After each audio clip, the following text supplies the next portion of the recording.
soda. That's fine. I gotta call my dad right quick, Josh. All right.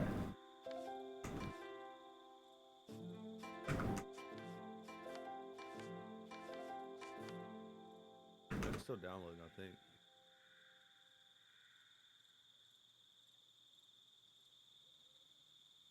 He might not even answer. I'll see.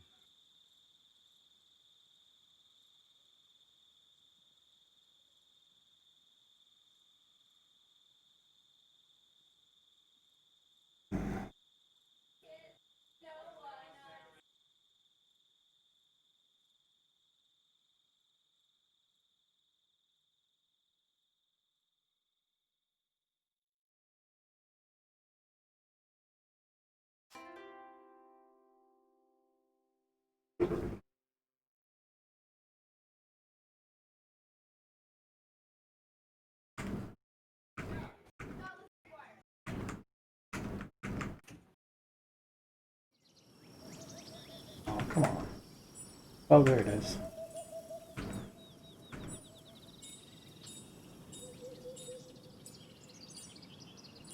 Red guy, green guy. Hey, what are you doing? Yeah, Daddy was saying Bree was coming over, but I thought he was texting you. But he said something about after work, so I thought he was talking to you.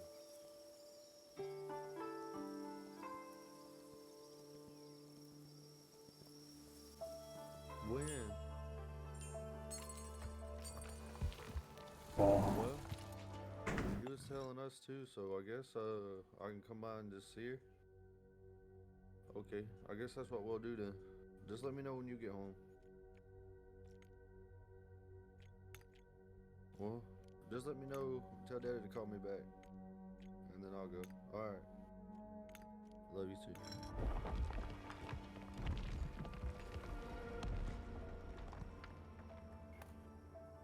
All right, dude. Oh, wait, no, not like that. My fault. Yeah, my sister's youngest kid.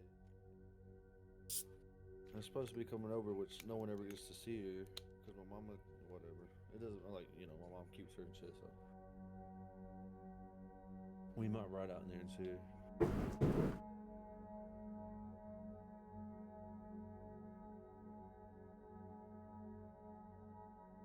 Oh, hold on. Still downloading, or is it? Oh. Was it? 1 second, sir. Nothing ever goes as expected. Where's my downloads? Oh, right here.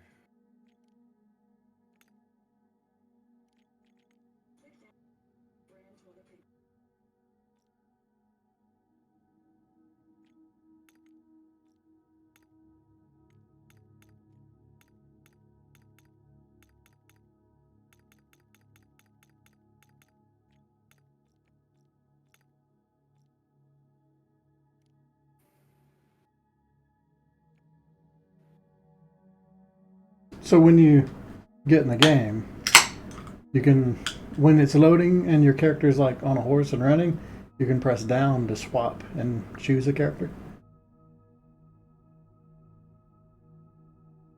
Okay.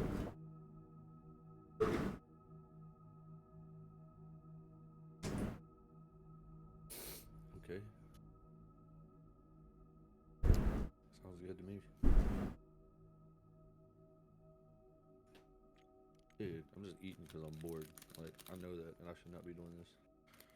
Yeah, I can't see my chat if I do this. Oops.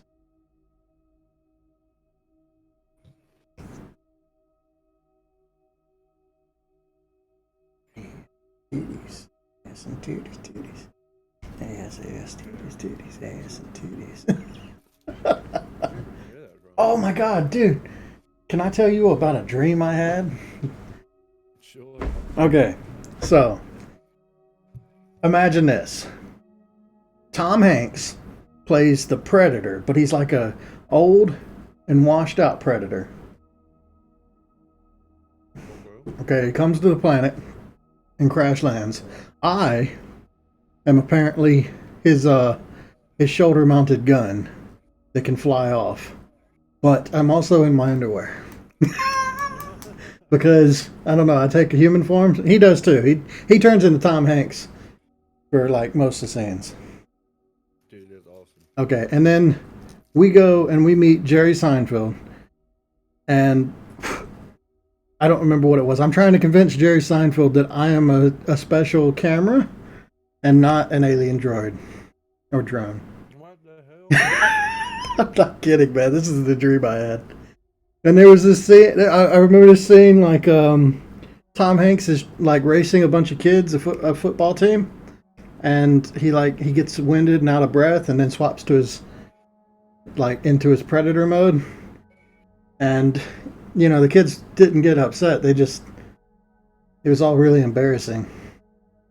So yeah, that's what happened. I know. It's crazy. Dude, that's pretty cool. Babe, called Dad. He didn't answer, so I called her. She said she's on her way home, and Bree's gonna come over after she gets there.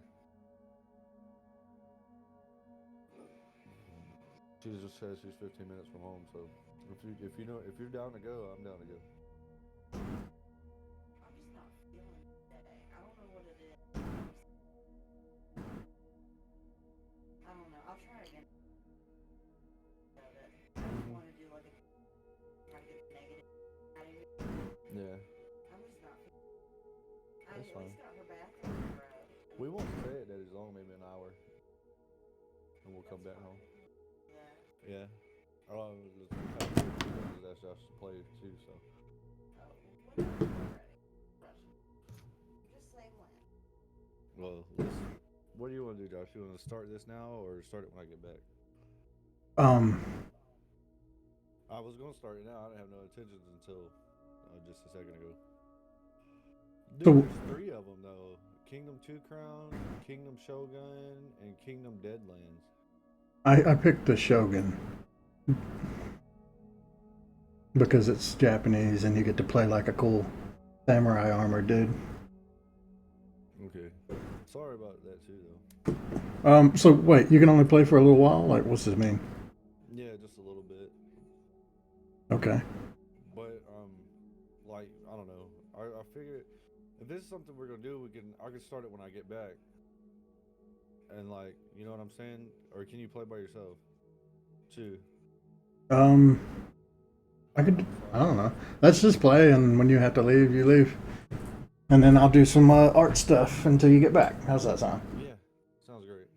How do I turn this down? Let's go into options. So that invite I sent you, did it just get erased, or do I have to do it again? Maybe do it again, or I can, co-op.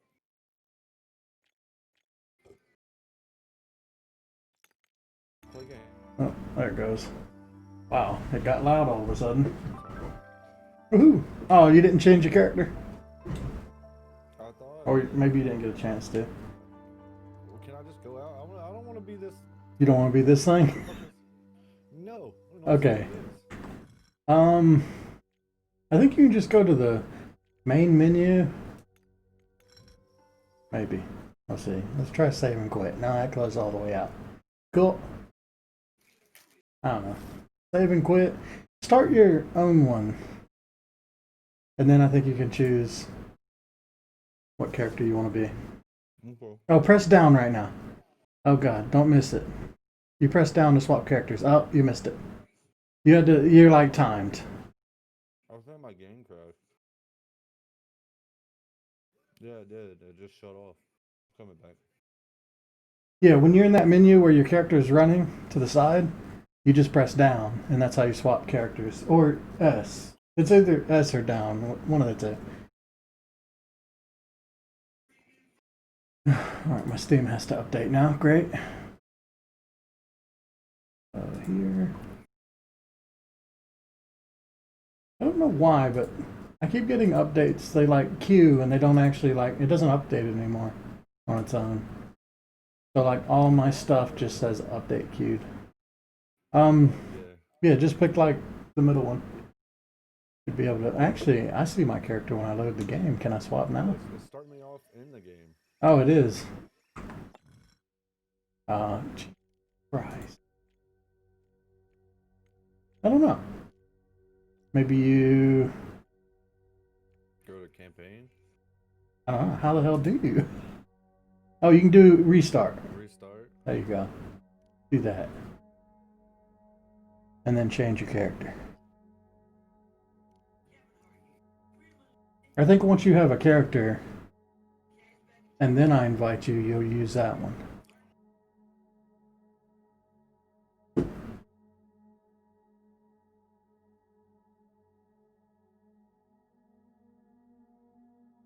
Oh, there's Daddy. Hello? Hey, what's going on, babe? Oh, okay. I called you and texted you a while ago.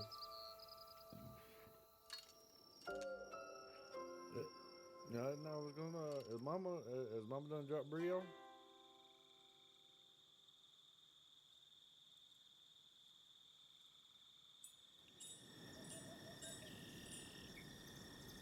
Yeah, because I wanted to see her. My grandma who?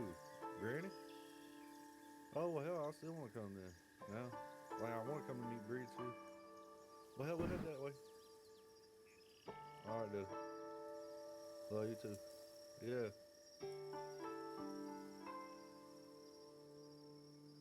We was. Hold on. Daddy getting on me about posting that picture you been feeling this morning.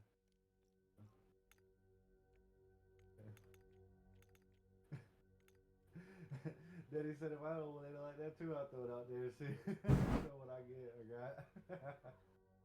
I didn't think he's gonna put it on the friggin' internet. She said she didn't think I was gonna put it on the internet. It ain't even that bad. She was just posing being sweet. Yeah. Daddy said he's jealous. Alright, Daddy, I'm gonna bring you this cherry juice too. I got it right here.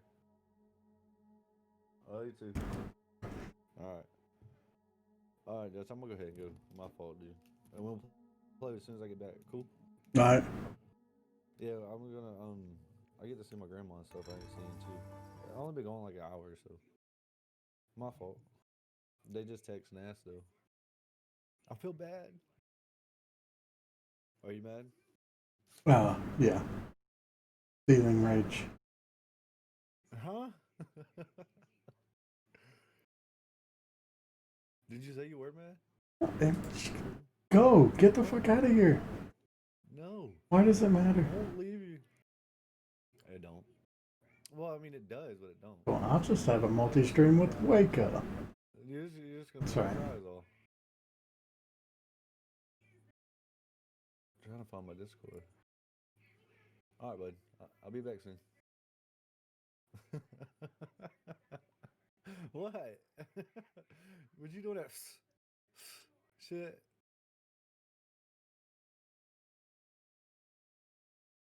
Hello? Huh? Huh? You're still here? I'll be back, man. Uh-huh. Later. Okay. So, we're doing summons.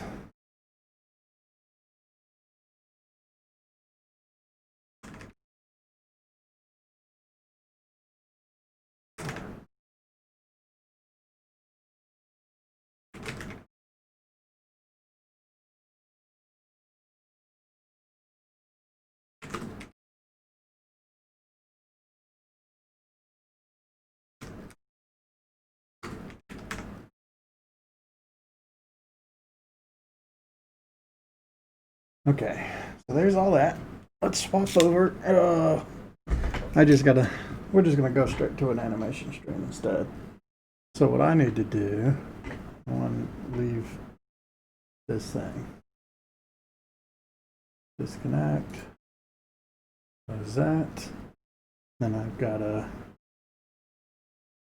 get my tablet on screen. Well, okay, so it was gonna be a Kingdom 2 Crowns game, but it seems like he had to go. So I guess we'll do that later. That's fine. I was just pretending. really care. Okay. So, oh my god, my butt. There's that. We can close this now.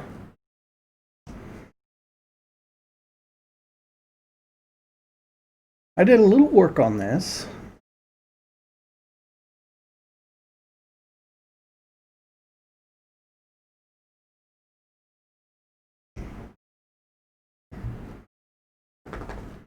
There we go.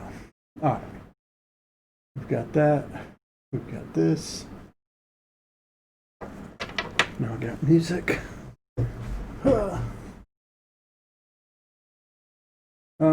Oh yeah, I do. I need music.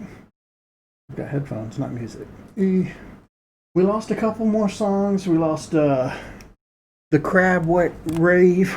We lost.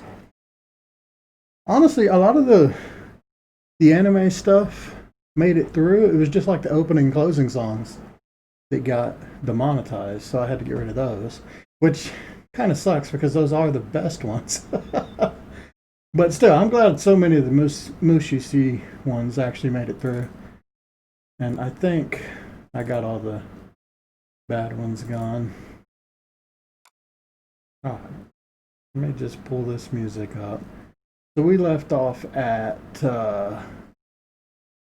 RPG Battle Medley. We're at R. We're almost through the whole list. Well, I say that, we haven't reached S yet. S will be coming up shortly.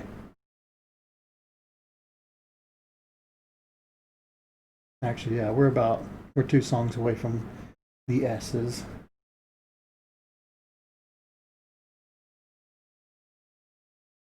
Okay, we got 207 songs to go.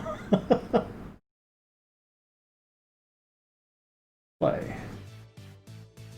There we go. And then let me swap the screen over to this one. There it is. We're doing it. So what did I leave off? I left off, I showed everything. I just said I was going to start working on these, and I did a little bit. Well, first I got all this stuff into a document, which is most of the creatures we're going to be drawing. So we're drawing summons. These are the Shaman. He summons little monsters to help him in battle. Kind of like a familiar system, but they're temporary. Some of them will last longer than others. It should last long enough that you don't have to cast it like constantly. I find that kind of be annoying, but you should be able to cast it like, I don't know, it'll last like 5 or 10 minutes, you know. Pretty good amount of time. I think 5 minutes would be just about right. Anyway, I've done this one. This is the Wyvern. And the idea, it's just a big black thing now. But I'm going to draw them and make them look like this. So this is what his magic looks like and when he does like his double jump. So yeah, I want these guys to have this kind of look to them. Just like white, flamey looking outline. That way I don't want them to accidentally look like something else in the screen, so that you need to know that that's a friendly target, right? So that's why it's just a straight up like matte painting or whatever. So that's what that's like. And I do have 2 layers here. One is the front layer without the back part. Oh, and then what this is doing is it's the flapping animation, but the last bit of it, there's like it preparing to breathe fire, and then when it breathes fire, the wings will go down, it'll go backwards, and then it'll go back to flapping its wings again. So there's 2 animations in there. And that's really all I have to do, because as far as it, well, I'm going to have to do the fire effect as well. But as far as what these guys do, yeah, I was thinking what I'm going to do is I'm going to have them, basically, they'll grow into view. So, yeah, I'll just have them like have a really small scale. And then they'll get bigger, probably like completely white, or completely white. They'll grow and then start flapping or whatever, doing whatever they do. And then when they go away, I'm just going to use like golden particles. So I might put like the particles in the shape of the creature, and basically it just like turns into particles and the particles float away. That's the idea. That way I don't have to like animate anything. And I think that's the best way to do it. And if I don't like that, I can always go in and do what this looks like. So yeah, when this thing goes away, it just kind of like burns away. So I could do that too. But that's kind of the idea of what'll happen when they disappear. So I'm trying to do it without having to animate it, but I might have to. So yeah, that's the front of them, and then this is just the back part, which it looks a little weird because you can't see it, but when you put them together, it works. Okay. And this was the sketch that I did for that. I actually had a drawing of that, and I have it here. I don't think you'll be able to see this very well because there's not a lot of light right now. But I drew like all the summons and what they're supposed to do, so that's kind of what I'm looking at right now for this stuff. Anyway, the next one's really easy. It's just a dragonfly. Oh, but one thing I didn't mention, this guy. So I have to make another variation of this that's like larger and faster moving. And I was thinking maybe it has like more horns and spikes on it or something that makes it look like an evolved version. So I might do that, but I'm saving that for later. Next we're just gonna do this dragonfly, I think.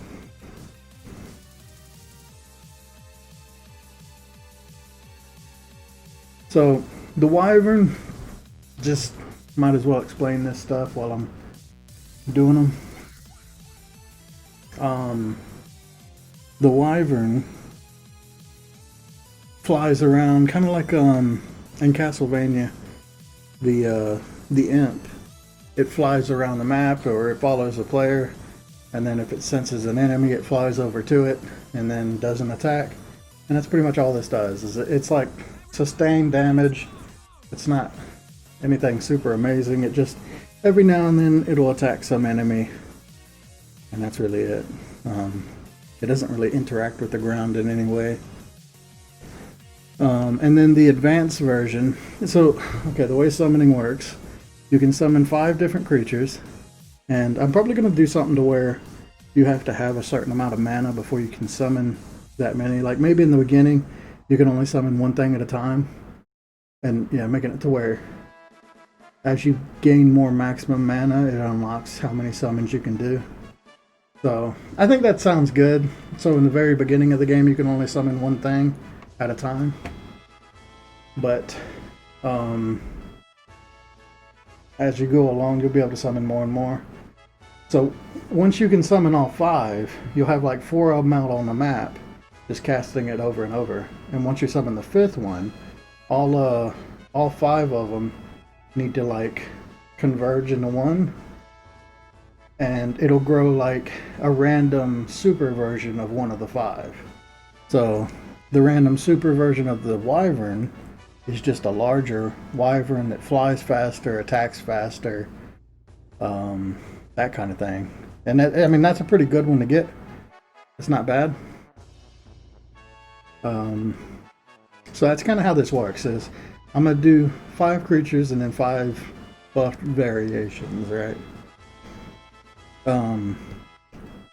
So the dragonfly, the way it works is it creates, this is like the bat in Castlevania, to where it creates a little dragonfly that just is right where your character is, and then anytime you attack with your weapon, it will fly off, hit an enemy, and then fly back. And that's really all it does. And then when you do the super version, you have 5 of them. So if you attack again while the dragonfly is coming back to you, it's not going to do anything. Once you have 5 of them, you can just attack and keep sending them out, and it's probably one of the best summons as far as like doing a bunch of damage.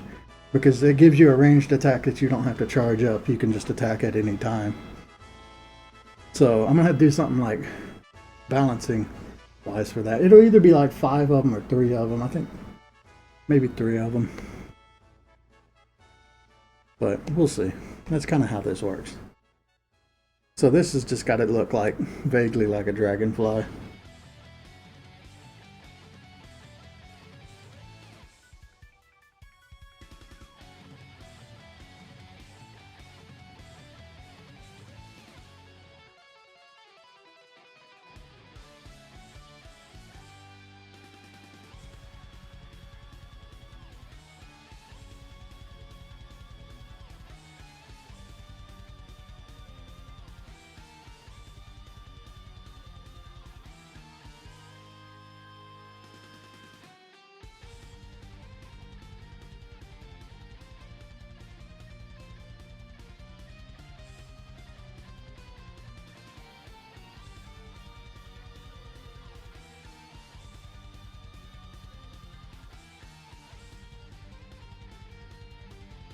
I don't know if this little hook thing that I drew, I don't know if all of them is going to have that.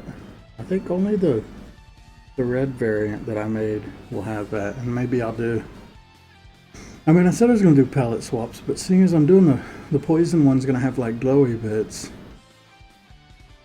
the question is, do I want to change like what the swamp one looks like? Because this dragonfly shows up in 3 places. There's the red forest, which is the one that I've actually drawn, which just looks like what he looks like, this right here. There we go. It looks like that. That's the red dragonfly. And then the poison one, it'll be like this, but these little markings will glow, basically. And the swamp one will probably just be a green version. I don't know if I'm gonna, but like the question is, do I just palette swap it? Do I just do this like this? Alright, I can do it like this very simply. It'd be like, this is the swamp version, right? I could do that. Or I could actually go in here and like add some more features to make it stand out more. I don't know. I think none of that. That's not really necessary. So anyway, the swamp version will probably just look like that, and the poison one will be blue, but with glowy parts. So that's really all it is. And then this is the summon version, so it's going to be a different thing. But yeah, I think seeing as both of those are going to have these little spikes, the summon version should have little spikes too. So we'll do that.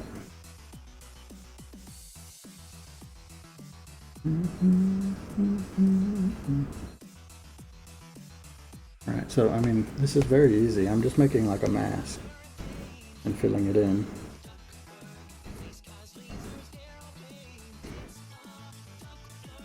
So that's the body, and then we're going to do wings.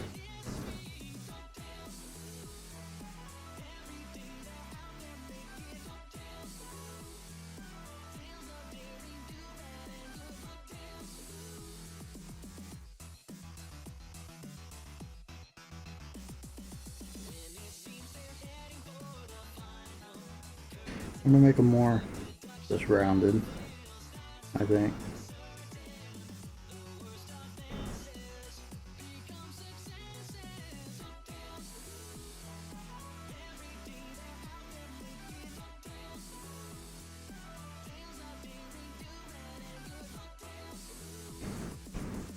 And we'll do a smear on that.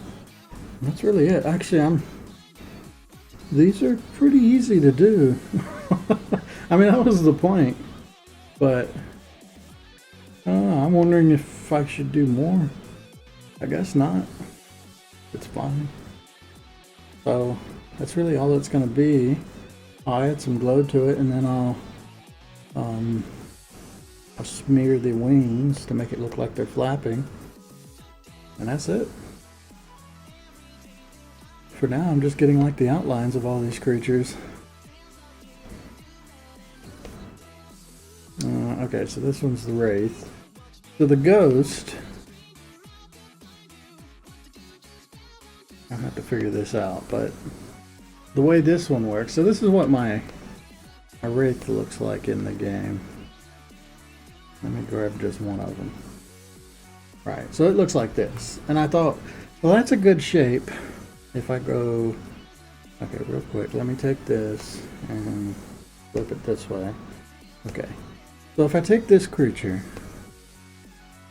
and this is what our shaman is, if I was to say put him to where he just follows right behind and above, kind of like a cloak, so he'll stick right next to the player and follow him.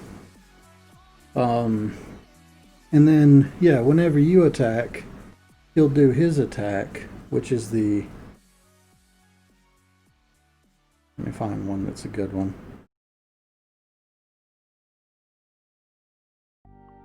Yeah, he'll do this attack. So pretty much this is like one that just gives you a bonus effect near your player. So anytime you attack, he'll attack. So it'll give you like an extra range of attack, and I'll probably make this go like further out or something. So yeah, it'll give you another kind of attack. Whenever you cast a spell, it will cast a spell as well, which I've got the casting animations up here. It's up somewhere, I think like right there. So the idea is if you cast a fireball, then it will also cast a fireball while you're casting. And its fireball will probably do like some sort of homing thing. So yeah, this one's kind of like a little cloak that just enhances all of your abilities. If you do the ground eruption, it'll do its ground eruption ability, which is the stuff that we animated a couple videos ago. So that was kind of like why I was doing all that, is because I wanted to make my own versions of all those abilities, which I'm actually going to have to import all those into this file now that I think about it. So that's what this thing's like. And I got to think how I want to do this.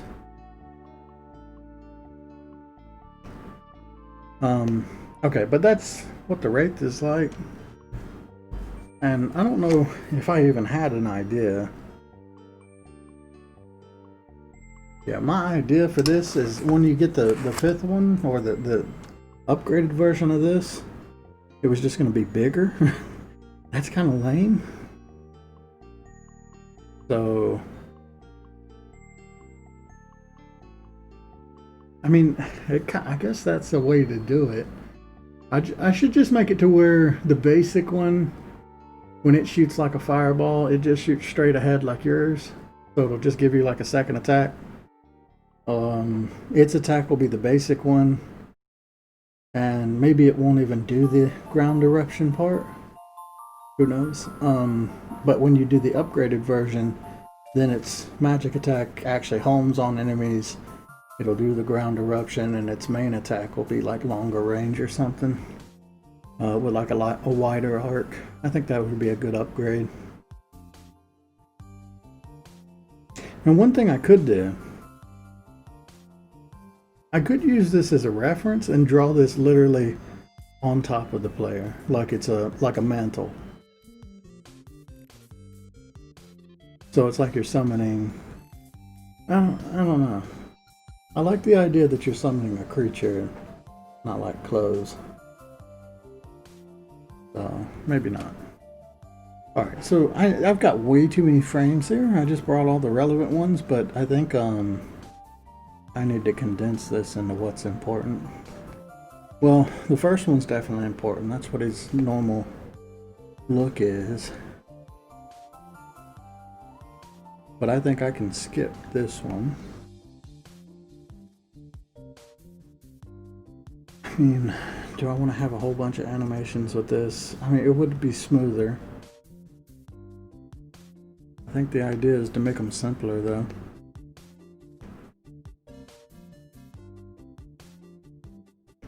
No, I guess it makes sense that it does the entire animation all the way through, just like the enemy does.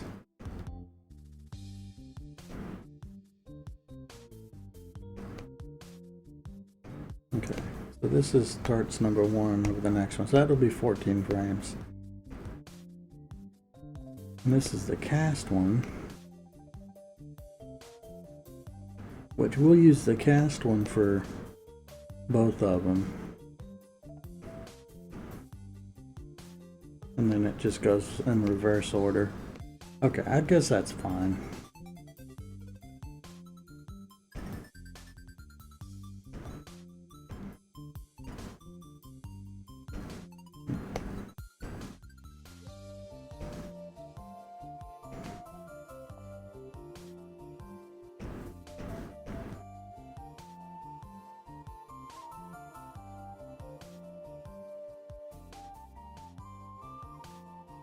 Oh man, my guy's already armored up and on a raptor. Sweet.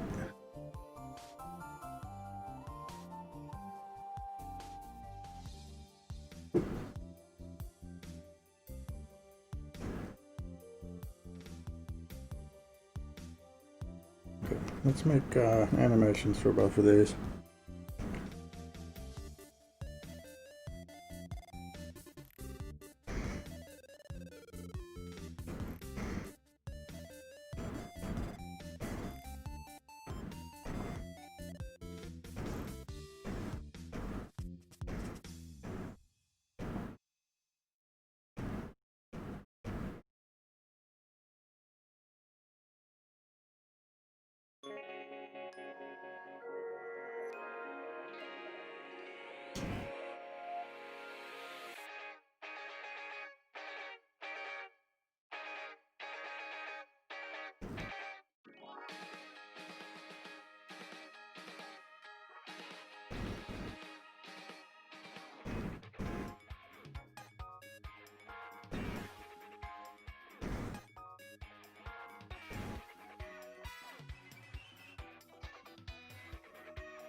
Wait, what happened? I missed the folder.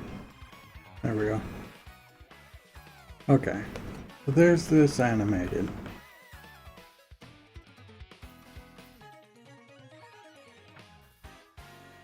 But really, I just need to do like the main body and then animate everything else.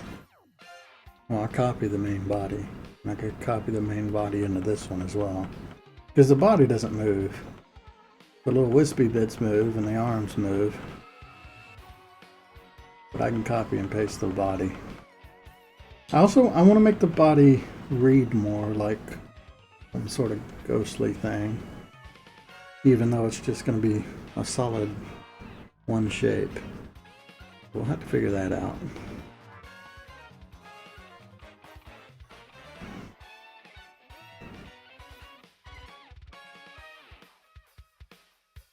Alright, let's hide that.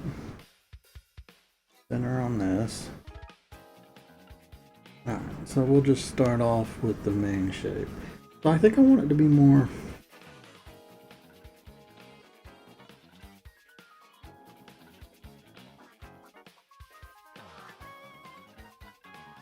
like this.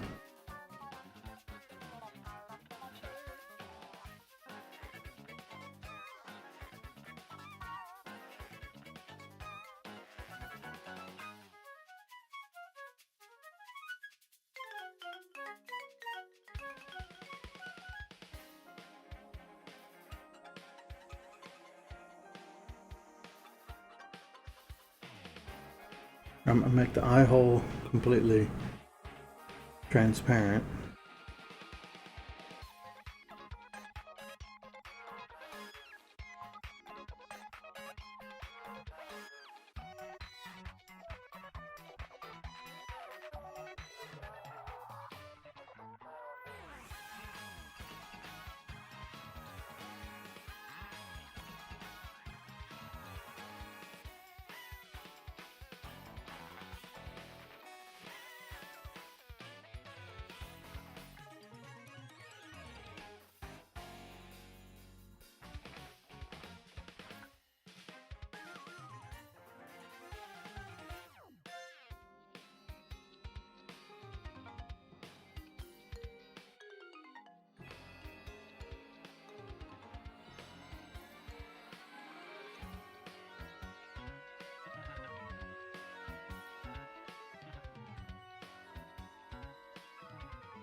I guess I'm gonna make this look like a rib cage.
I think I'm doing this, but I need to do it differently.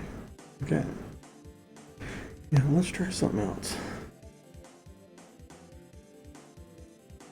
Because it doesn't read very well without like all the other lines and shadows.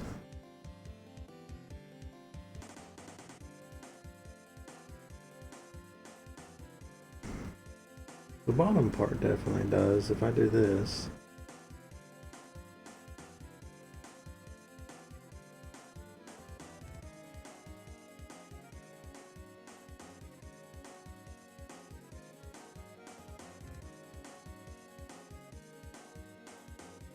I think this is fine.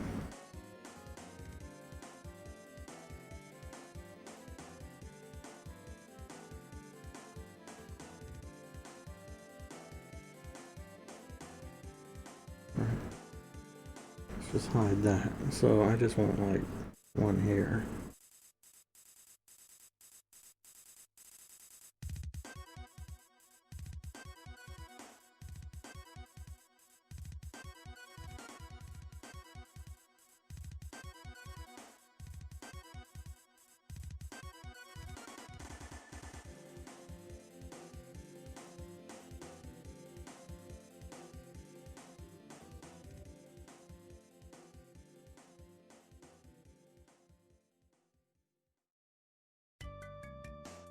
I do it like that.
Let's see. I'm not gonna say. I'm trying to think, how do I word this? Do you know someone who, I don't know, constantly seems to think the worst of you? Right? As in, they always think you hate them, or they need constant reaffirmation that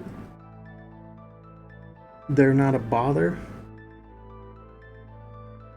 I just want to say, that kind of thing drives me insane.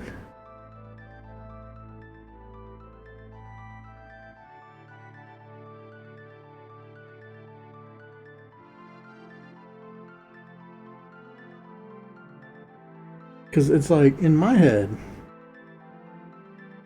none of that is going on. And then it feels like you're being accused of it when really you were just like, I don't care, no.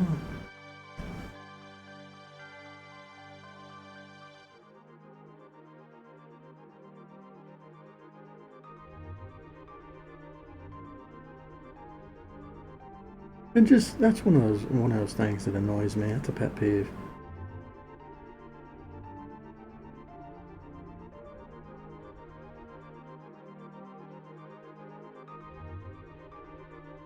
It's just a type of person. I've met a couple of them. I'm not just talking about one person. But it's a type of person I don't understand. I've never thought that about anyone else like that. Or would I care either? If I walked away from someone and I gave them a bad impression of me, I don't think it matters at all to me. I'm thinking about, like, when is a situation like that ever happened that I ever cared? Just, I don't know. I can't think of anything.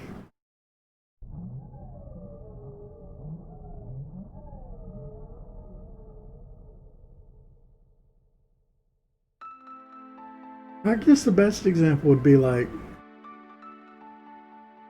my father maybe thinking I don't want him to think I'm lazy. So that I could understand. But I don't ever, like, I don't constantly ask him, do you think I'm lazy? You don't think I'm lazy, do you? Or, something that I would try and prove it, like, through action, not through talking. I think that's the big difference. It seems weird to me to, like, ask that, because then you're just, like, saying what you feel. I don't know. What, you're sharing emotions? You monster. I don't know. It's a hard thing. It's a hard concept to explore. I just hate it when people do that to me. To me, it feels like they're putting words in my mouth, right? Or putting thoughts in my head. Or they're saying who I am as like I'm this type of person who cares about any of that shit. That's what it feels like.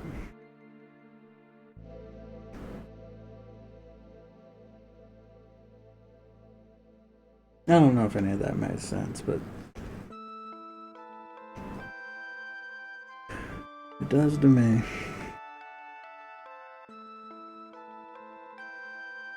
Does this guy float up and down ever? Oh wait, I won't find out there.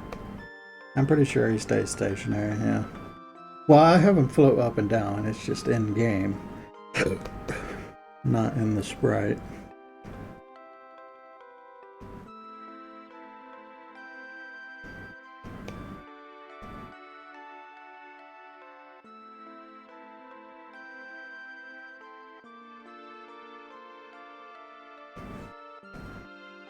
I think it might be something to do with my face too.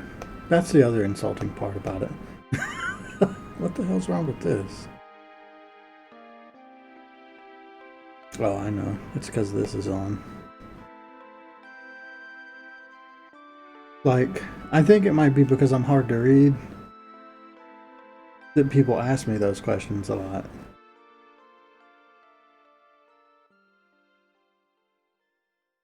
Just to constantly get the assumption like I'm always upset is kind of annoying when I'm not.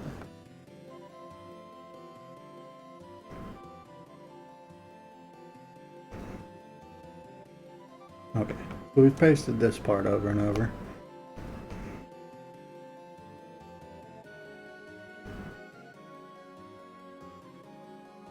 So now I'm just going to draw the arm, I think. So the question here is, do I want to put these on different layers or not? I kind of do. I did that with the dragon just because I thought it would be too messy. Right, if this thing was all on one layer, it's hard to tell back wing from front wing from head. At the very least, I put the back leg and the back wing on its own layer, so that when I do this part right here, this has got like a, yeah, it's got like a faint yellow outline. So that faint yellow outline will help like divide the back wing from the head. But I don't want to do like too much of that. Like I don't want to draw in facial features and stuff, right? I don't want to draw the horn in. I do want it to kind of still be mostly an outline. But I need to at least differentiate big things, big chunks. So maybe I do an extra one. So in this one, for example, I would put the back arm on its own one and probably the front arm on its own one. And then I'll do all the wispy bits on the middle layer. So there'll be 3 kind of layers by the end. I think that's the way to go. Do I want to add the shoulder plate? I think I leave the shoulder plate out and I put the shoulder plate in for the upgraded version. That's what I'm going to do. Okay, so I've decided that. Let's make 2 of these. This one is for the back arm. I'm not actually changing. There we go. Wrong key.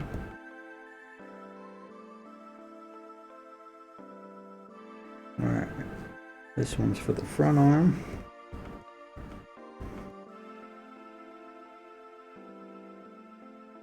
Cool. Yeah, we'll do it that way.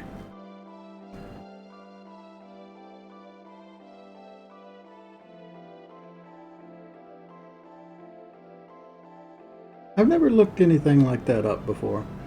I'm sure there's other people who would agree with me when it comes to that.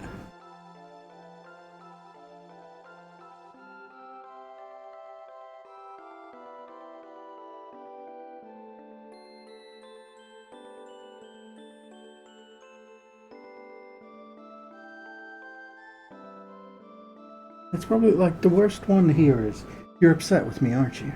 No, I'm not. Why do I have to say it? Why do you think I'm upset? Now I'm upset.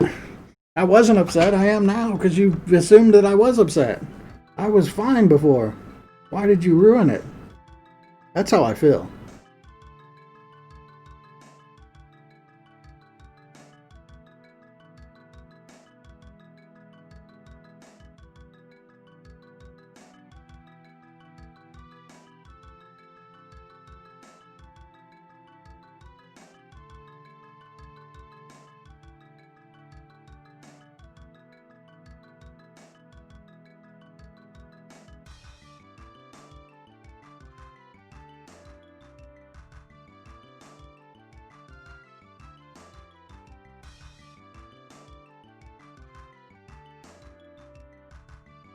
Does this guy not have a thumb?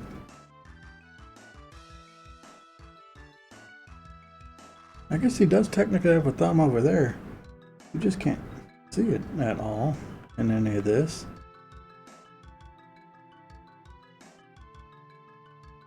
Well, there's not a thumb on this hand at all, is there? It would be on top if there was a thumb. I just completely left out the thumb on this hand. Well, that's cool. Well, maybe this is considered the thumb, actually. Like, when I look at it without the... Yeah, I guess so. This would be like... So there's 3 fingers and a thumb. No, that's standard for what I do. This is technically the thumb. It just looks weird because there's no, like, gap between the thumb and the index finger. Which makes sense if it's just bones. Because, like, that gap goes from here to there, right? It's just a big right angle. I guess I just made the hand too long, maybe. And that's why it looks a little off. Or the difference between, like, the size of this bone and that bone, index finger and the hand bone, right? Not the finger, you know, bones continue into the... What is this part? The palm, I guess? Yeah. I mean, is this the palm? When you're looking at the back of your hand, it's weird to call that your palm because this is your palm. But anyway, yeah. The bone that's inside of the handy part. The conjoined finger part. Anyway, that's the thumb right there. And it just doesn't look that great, does it? Like when you look at this, that doesn't look like a hand claw. I could have done better than that, I think. It would have been just putting more of a separation between these bones right in here. I think I could have made that better. Do I want to make it look better? Like, how would that look? It would be... I mean, it is kind of weird when you think about it. Just because it's all bone. Ah, whatever. I'm not going to worry about it. I think it's more important that it matches the monster.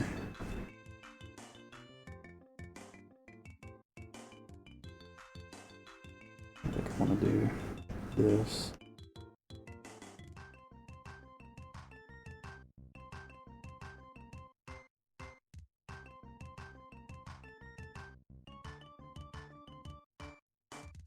You know, let's just track the arm portion because that's all got to kind of like connect back to this base up here, or the shoulder. Oh yeah, this is in the way. Hide that.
Make sure these link up.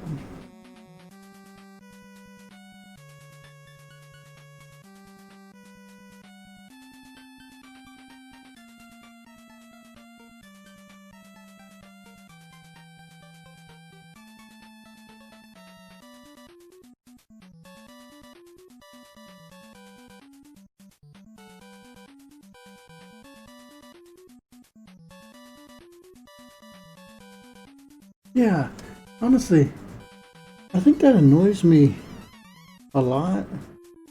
Just because I got that in school a lot too.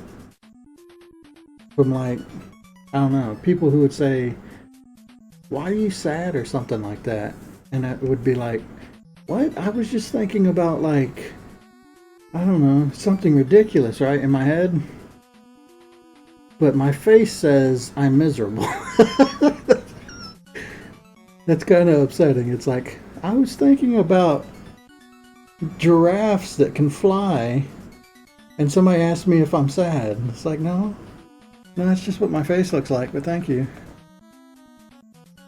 I guess that would bug you, right? It's not unreasonable.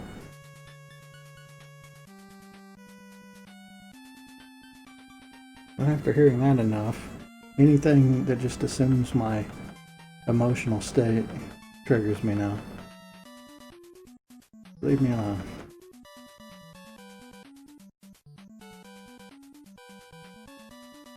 Alright, that's close enough.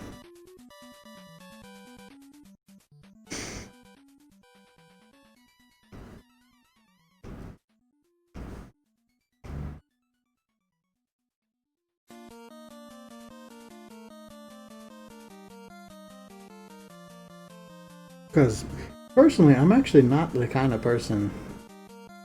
I very rarely get mad. I've gotten mad a couple times. When I get mad, I think you will know when I'm mad. I tend to get like, I have a lot of trouble articulating a lot. And this is what I've noticed is when I get really mad, my brain will formulate sentences way better than when I'm not. Like, I know it's such a weird thing to, like a weird observation, but I've definitely had times when I've gotten really pissed off in the past by like somebody doing something that, like imagine someone comes into your room, they're drunk, they're berating you, they think that they're better than you because they have a higher rank,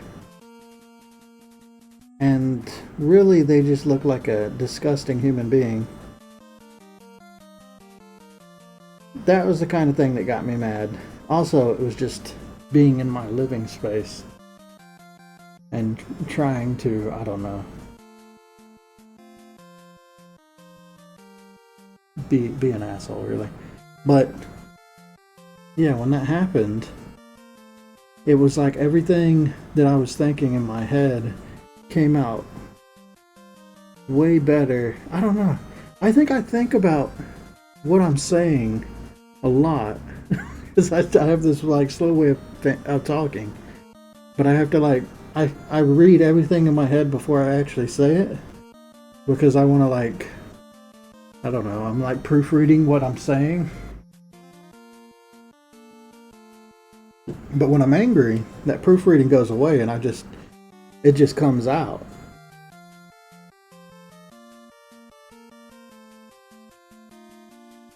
But it's very weird when you're used to struggling over words to all of a sudden you're saying things that I was actually, like, I would say stuff that I'm actually like proud of. Like, how the hell did I come up with such a great argument on the spot? Like, if I was trying to say that my normal way, it would never come out as clean as it did when I just got really pissed. I don't know. It's a weird thing. It's something that, one, I'm kind of like proud of it, but I also hate it. You know, I don't like getting mad. I really don't. Enough so that there's only a couple times I can think of that I got really mad. I try and avoid it.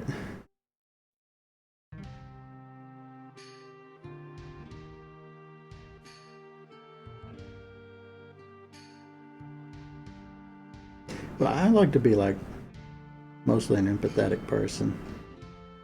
I mostly give people the benefit of the doubt. So that helps keep me from getting mad. Most of the time I just see like this person's having a rough day, or I'll give them way more credit than a normal person would give a person, I think.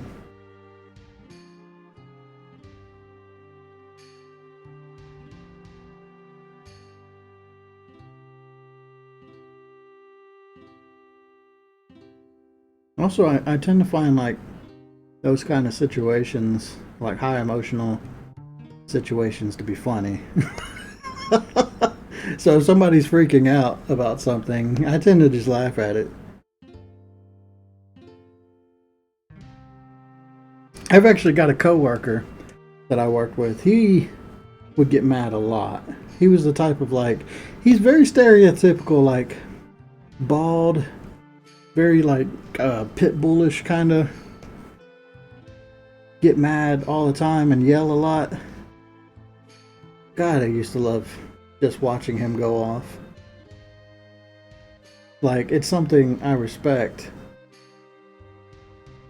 He was having this conversation with I think he was renting a house out to somebody, and he was renting it to like some idiot kid, right, like a teenager. And I remember like the conversations he would always have on his phone with this kid were just the funniest shit ever. He'd be like, I remember out of all the like the mean stuff he says when he gets angry at this kid, there's one that just stuck with me where he just paused for a second and he went, "You're an idiot." And it was funny that out of all like the cussing and the stuff you could say, that one to me rang like the most true out of anything he's ever said, because it was like it was so tame in a way. I find that those are the best kind of like insults. Like my personal favorite is I got called scruffy once, and that actually offended me. As opposed if somebody said, I mean anything else like you're an asshole or just saying you look scruffy was like what? I don't know why. It's funny that like the tame things will make you go or like they'll dig deeper. But yeah, just the fact that he just says, "You're an idiot." Like so matter of factly. I was dying laughing when I heard that. He just did not hold back. I feel like he was at his wit's end by that time too, to where it's like, what can I say? I've run out of things to call you. You're an idiot. I don't know if it explains that well, but if you'd have been there and listening to him talk to this kid, that was the moment that just, I lost it.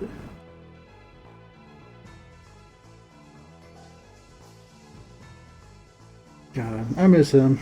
I think he's retired now, so he's retired, and a lot of people I work with are like from random parts of the country, so I don't really get to meet them or keep up with them anymore.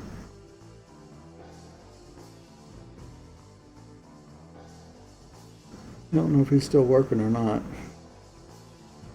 I don't know. I kind of related with him.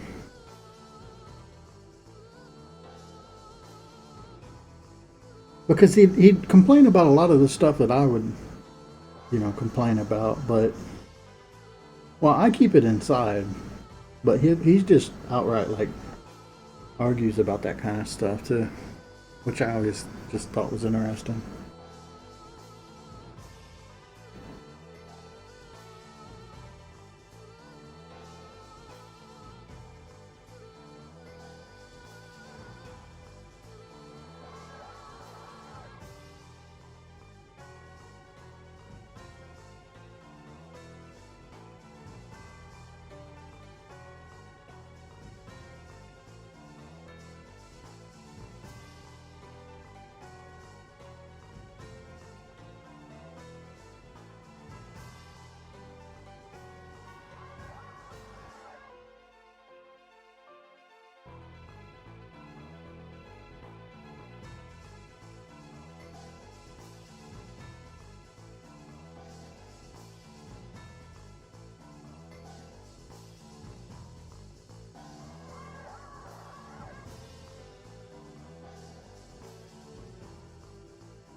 it's cool, like how certain things like that, just phrases will stick with you.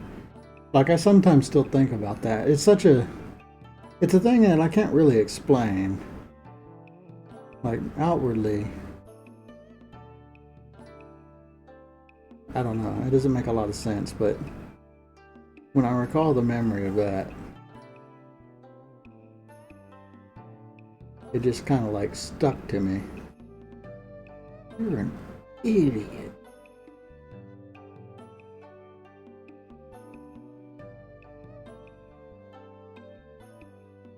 Like those things you say in a group just being stupid.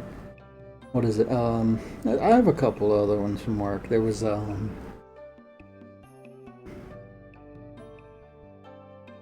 can't think of them now.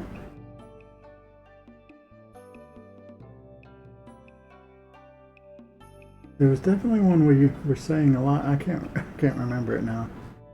It'll come. It's one of those things. It'll come. I'll just think of it all randomly.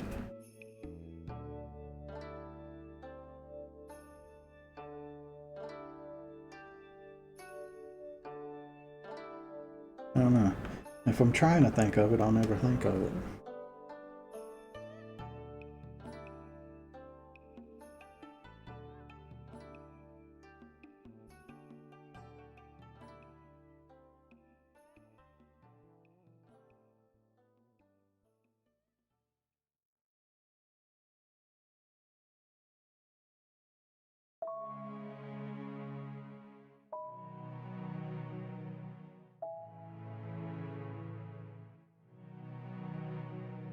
Yeah, it was a weird dream I had last night. Well, it wasn't even last night. It was so weird when I woke up. I was like, what the fuck is wrong with my brain?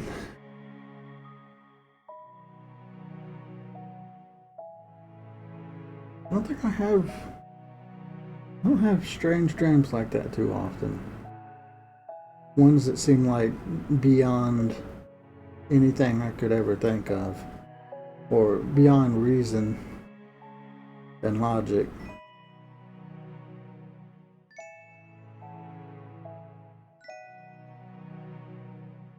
Like there's a method behind a lot of dreams to where it's your brain creating scenarios for like basically for survival practice, or so that if a scenario like that were to happen, you couldn't be ready for it. So your brain goes through like a ton of scenarios, sometimes just copying and pasting in random characters to like train itself for if a situation like that were to happen. I think that was like the whole purpose behind dreams. That's why, like, if you play a certain type of video game over and over again, and when you go to sleep, you just see yourself playing that game, and sometimes in a lot of, like, scenarios that don't even make sense in the game's rules anymore. That's like your brain running through any kind of crazy scenario involving that game.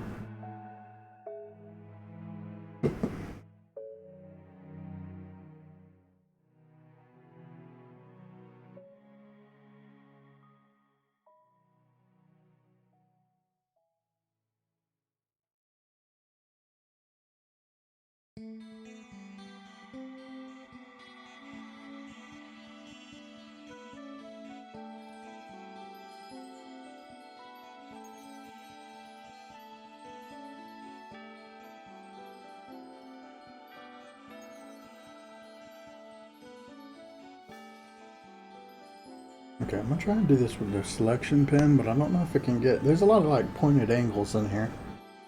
I don't know how well it'll do.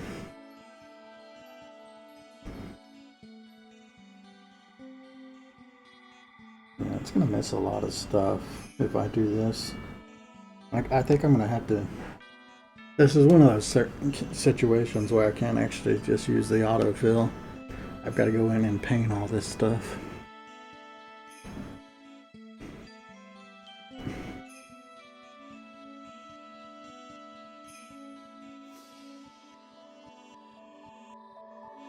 So yeah, I'm gonna fill in all these lines manually. I mean, I can get away with some big blocks using the fill tool.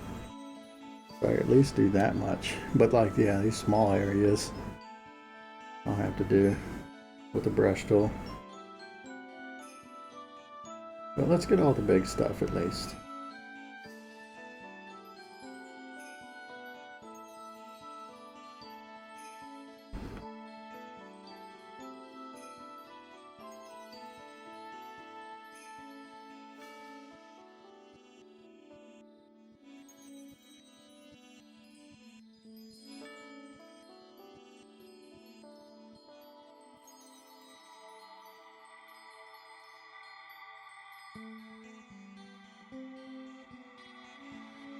I've been feeling like playing Diablo again. Like, not Diablo 3 or 2. I'm gonna play the original one again.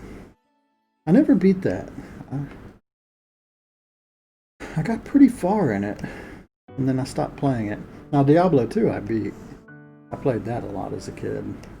I never did the multiplayer thing, though, so I don't have any memories of that. I just played the single player all the way through as a necromancer. So, yeah. I played it a lot, but never did any of that multiplayer stuff that came with it.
Honestly, I was thinking about it.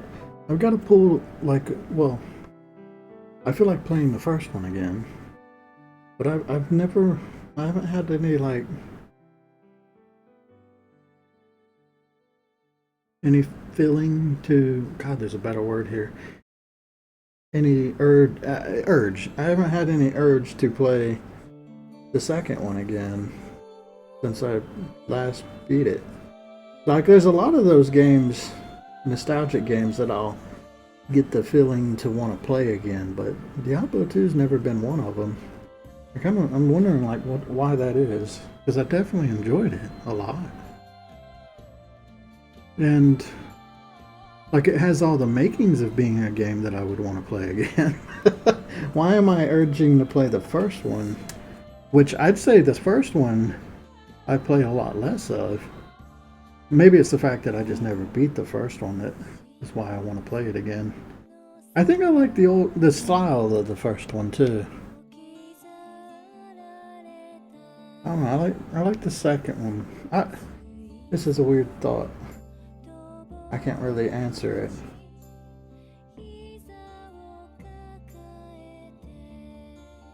The more I think about it, I don't know why I have no desire to play the second one.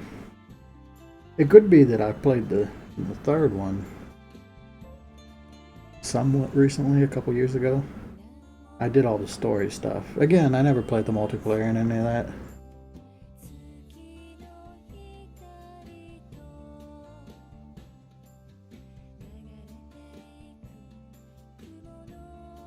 I think the reason I don't like the multiplayer in those type of games, when I play those games, I love the summoner classes. Like I was playing the Necromancer. It's such a weird thing because you don't actually play. You just summon a bunch of stuff and you run around and collect loot. Let your summons, your minions go out and do all the work. There's something about that that's cathartic to me, though. So you're just exploring stuff, and you've got your own little army of guys out murdering everything. I wonder if there's a game idea behind that. Let's take that idea to the next level. Because you only really find that in that type of ARPG, right? Like, I'm trying to think, what other types of games have, like, AI units? I mean, I guess RTS kind of does that, but you control the RTS units too. In an ARG, you just summon them and they have their own AI, right? And they just run around and do all the work. I guess, like, maybe Pikmin, or there's another one, Dungeon Keeper? No, not Dungeon Keeper. Just, what the hell? Oh, Overlord. That's the one I'm thinking of. Overlord has that, to where you have little minions and you send them out to do all the work.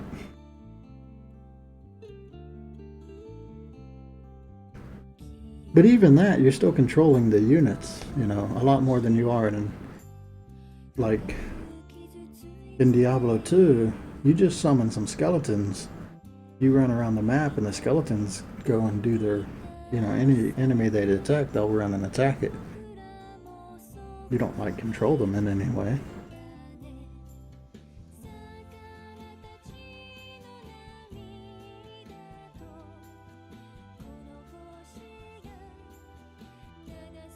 It's a weird thing. You'd think, looking at that, the first reaction would be, that's not fun. There's no engagement, right? You're not participating in the game. But it definitely is fun. I guess it would be more the looting. I mean, it's not like you don't do anything. You cast spells every now and then.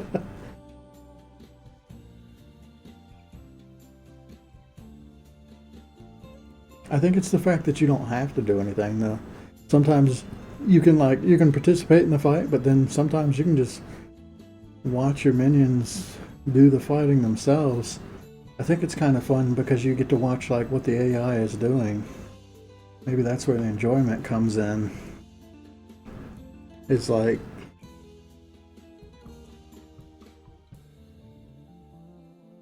taking a step back and just seeing what the AI does. I mean, there's the same kind of principle. There's a game that I've played. I don't remember the name of it, but it was kind of like an army or civilization kind of simulator. Very simple. It's just like different colored blocks get spawned on a map, and they had behaviors where they try and, like, grow, and then once they come into contact with each other, they go to war. And the whole thing was just like a simulation. But it's really fun to do. I wish I remember the name of that. I'm sure I could find it if I wanted to. But it was just the kind of thing you could put on a computer, let it go, and then every now and then you look at it and it's like, oh look, blue's taking over the top left of the screen, and now the red team is taking over their home base. Green team's still, you know, weak in the corner of the screen.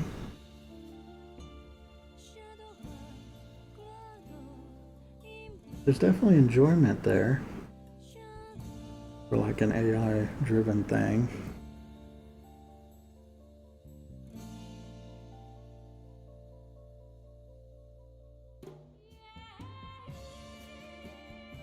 That's kind of like one of the enjoyments of Dwarf Fortress, isn't it? I've never played that, but I know a bit about it.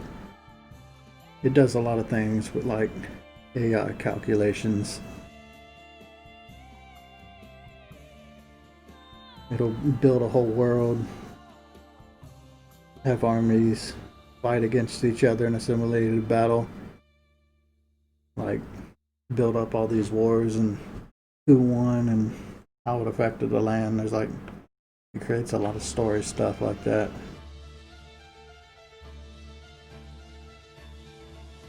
And even while you're playing the game, the rest of the map is still, like, doing what it does.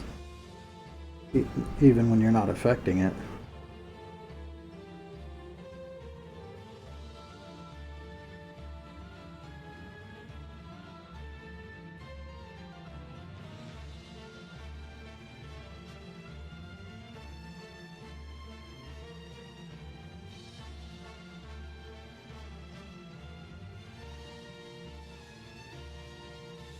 I think I could, if I was going to do something like that, it would be in the Space Sim game that I was thinking of.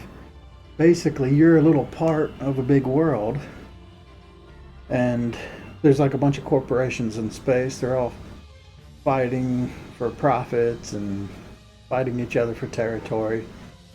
Really, you don't affect any of that stuff, but it's all like randomly generated too. Like, you could play a game where one of the small companies ends up taking over most of the universe. I think that's a fun thing. That is definitely enjoying. Oh, I'm really tired. I didn't sleep very long. I just woke up. I think I only slept a couple hours. I went to bed at like 8 a.m. I woke up at 12 p.m. So yeah, it was like 4 hours. I don't know why I woke up. I couldn't go back to sleep though.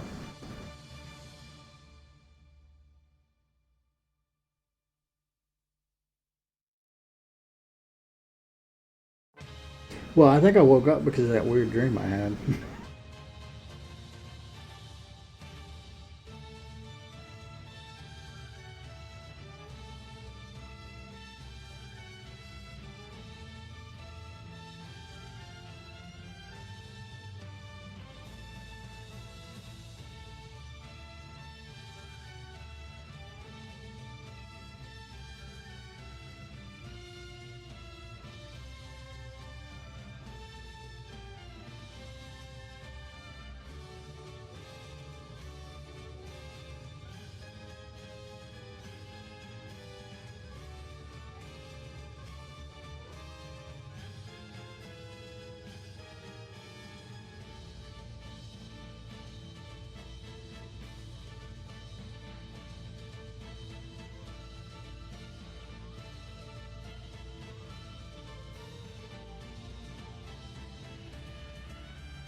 Okay, so revisiting the Diablo 2 thing, I think the reason I have no intention of like replaying it is because I had a very complete sort of playthrough of it. Like, I did everything I wanted to do with the character I wanted to play as. I played a bit as I tried the druid for a bit, and I mean I tried all the classes for a little while to get into it again, but I think I just kind of like, it wasn't that interesting to me. But I mean, that's fine too. Like, I had one really good, enjoyable playthrough and didn't really want any more. And I get the same feeling for like the game Tyranny. Tyranny, I feel like I had the best playthrough of it, and I don't want to play it again because Tyranny's got like a lot of different optional ways you could play it. But I liked the one that I had so much that I don't want the other ones. Like, that's the one that's canon for me, and I just want to keep it that way. I really enjoyed that game while I was playing it, and I have no urge to play it again. It was very good. I really liked my character in that game. He was semi-evil. I mean, he was technically evil. I killed a baby. But he was very much like the strong, survival of the fittest type of evil, where if it's for the good of everyone or something, he would just do it. Or even if it's just for the good of himself and those closest. I think that was kind of like my mentality for it. And I love how well the world like went along with that, right? Like eventually you can convince the big bad guy that your way of thinking is correct. And he's just like, you know what? You're right. And I thought that was so cool. It was like, I made the big bad guy join my team. He agreed that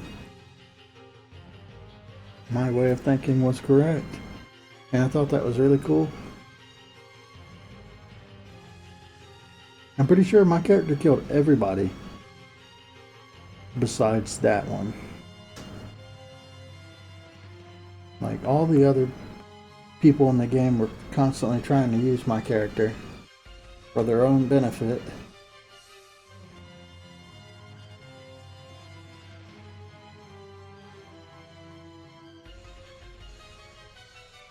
Okay, there's that arm.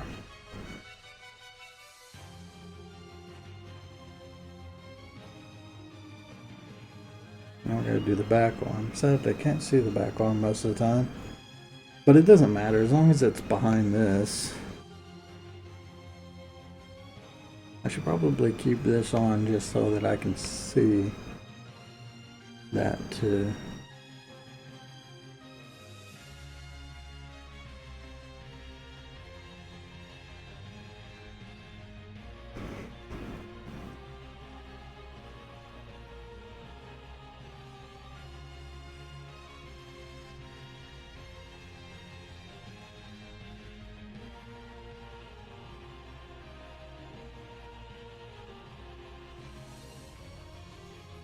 I think I really enjoy the type of games that are good for like a one playthrough, where you get like the maximum enjoyment out of it and you don't really feel the need to go back to it, because then it just becomes like a permanent memory.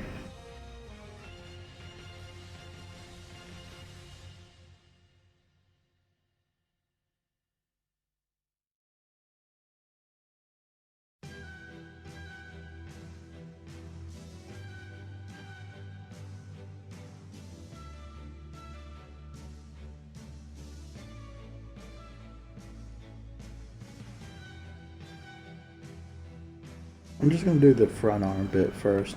I don't think I want to do the inside of the mouth because I want this mouth to be like, I want it to stand out. Same thing with the eye. I don't like draw anything behind the eye, even if there is something technically there.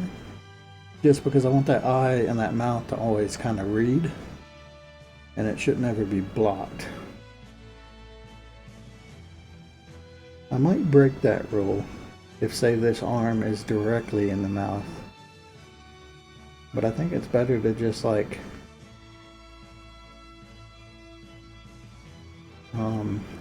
ignore reality and just emphasize the parts that matter, or the parts that I want to stand out. Luckily it skips over the mouth, so it's not even an issue.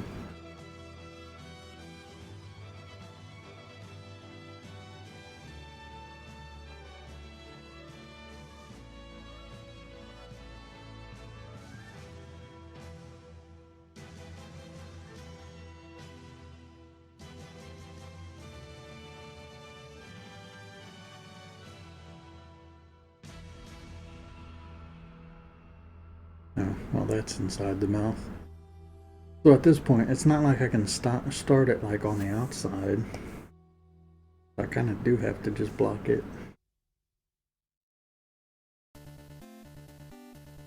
We can erase it later if need be.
What I could do, I don't know if I will, but I could make this guy not have like the wispy bit, so he's just the bones in the standard summon, and then in the advanced summon we put all the like the cloak on it basically, and maybe yeah do like the shoulder pads as well. So the basic version is just a little floating skeleton. I think that might be the better way to go. So it'll just be what I'm drawing here without anything else. And the advanced version will have all the little ectoplasmic tendrils.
And I'm just gonna track this arm over here.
Okay, so we'll fill that in now.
Okay.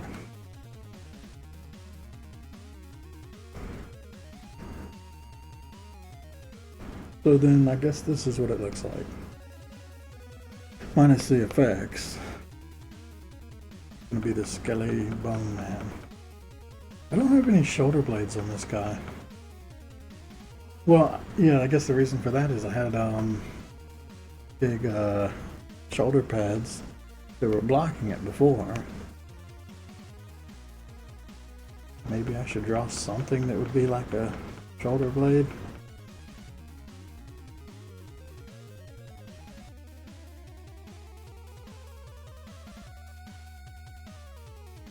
I could just draw like a big circle. I guess, let's see.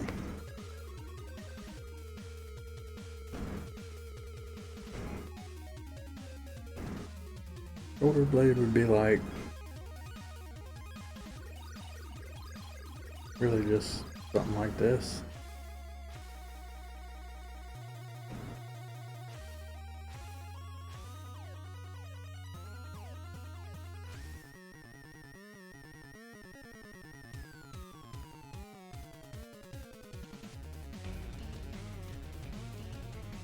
Hey, Waco. Started streaming right when I started streaming.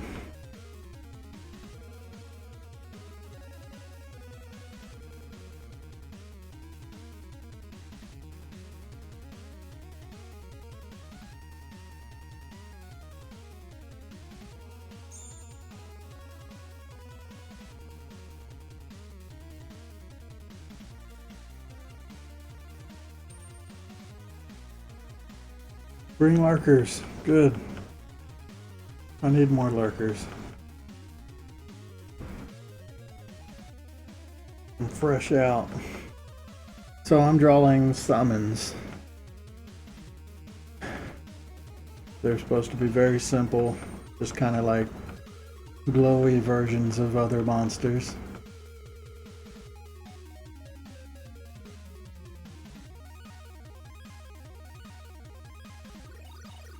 So far we've done this guy, which is a skelly man. We've done this, which will be dragonfly. Just gotta like blur the wings.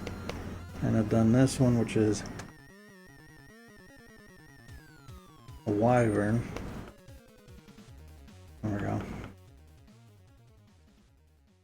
So he's just got like a flying animation, and then 2 frames where he breathes in and breathes out fire. And what the plan is, they're all black right now, but when the shaman is using his spells or his magic, they kind of look like this, where it's like bright, glowy white and yellow. So I'm gonna make his summons that he creates kind of like the same sort of glowy stuff. So yeah, it's just gonna be like, they're gonna be flaming kind of versions of other monsters, I guess, if that makes sense. Magical, like magic essence. Oh, did you see my new pictures of Sturge and crew? I'll show you that real quick. I did some D&D stuff a while ago.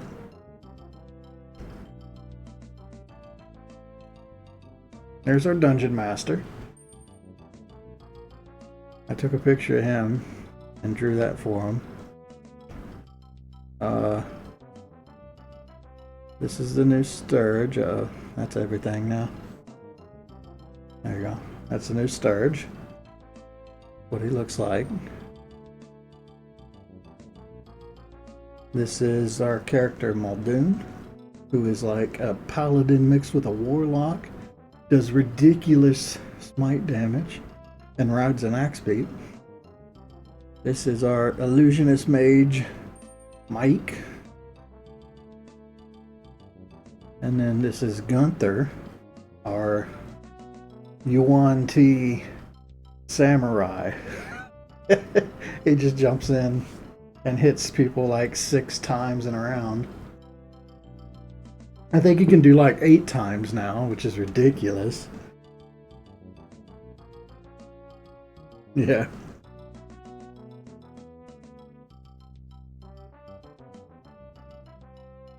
I like this though. What I did for the DM. DMs are a weird thing to draw. They're either a cultist or a god, right? That's the only way to draw a DM. I kind of did both. I was like, you're a god with cultist robes on, and dragons and puppies coming out of them.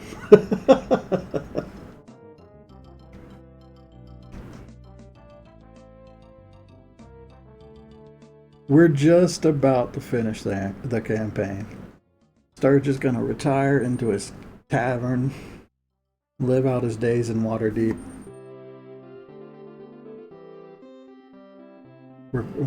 I think next game is when we're fighting an ancient red dragon. Hopefully we don't all die. And then after that it's on to Tiamat.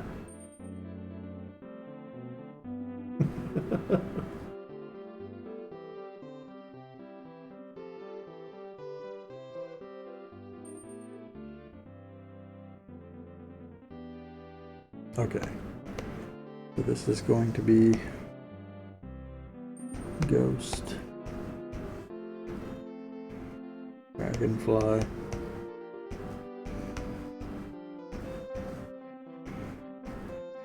Alright, 2 more. And then we'll do the advanced versions. So I didn't get the other 2 because I think they're ones that I just drew.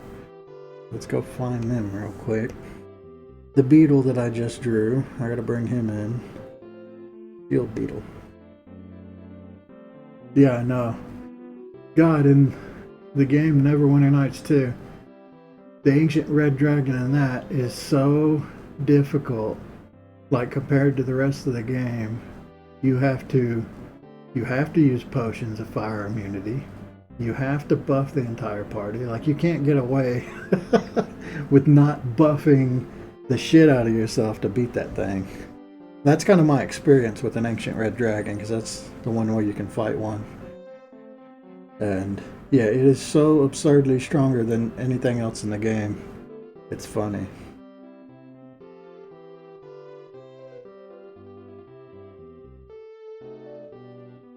Yeah, I don't know what we'll do about Tiamat.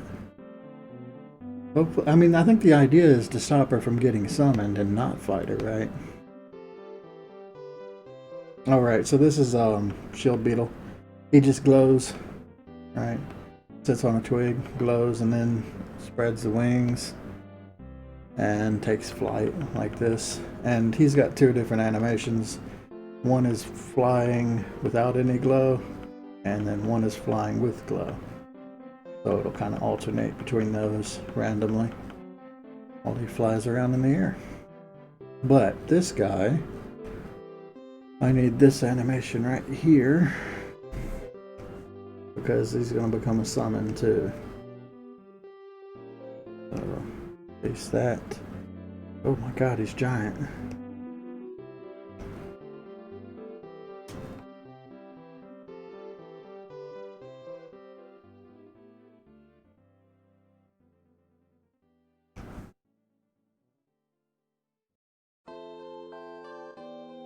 Okay, what the fuck just happened there?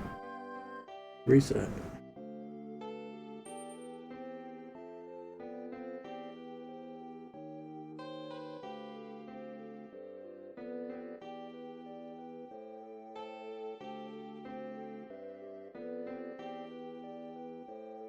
Yeah. I know, right? Like the final boss doesn't come out. But I mean, that's D&D in a nutshell, right? The idea of D&D, you're not playing it right when you fight the owl bear. You're playing it right when you drop a piano on its head. Oh shit, the multi-stream thing's still on. I'm not multi-streaming right now. I was going to, but my partner ran away. So multi-stream got canceled. It just hasn't played because nobody's been in chat until now. Disable that. There we go.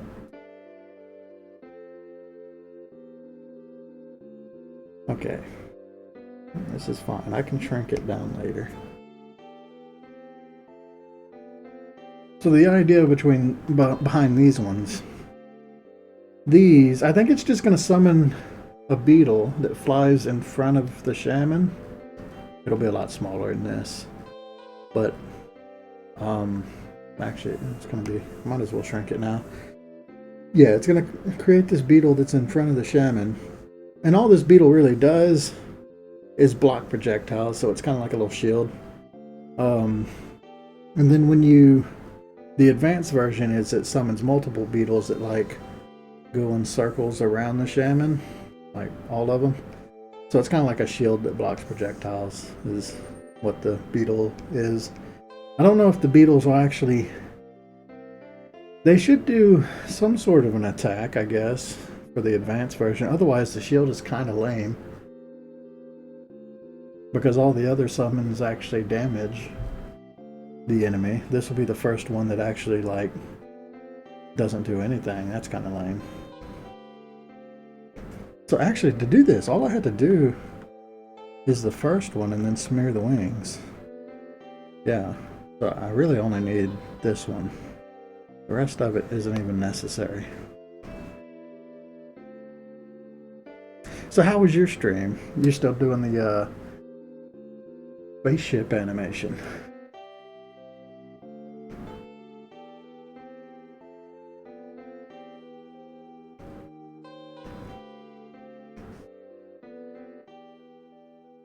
So I think this will be 3 frames. That's really it.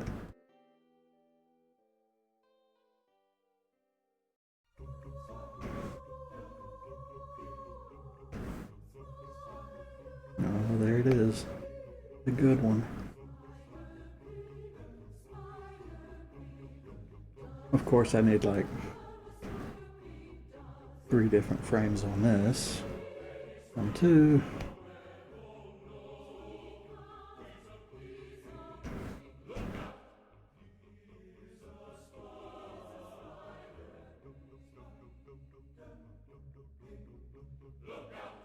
I'm gonna remove some of the extra stuff. We need it to read well, so no antenna. We'll do the feet.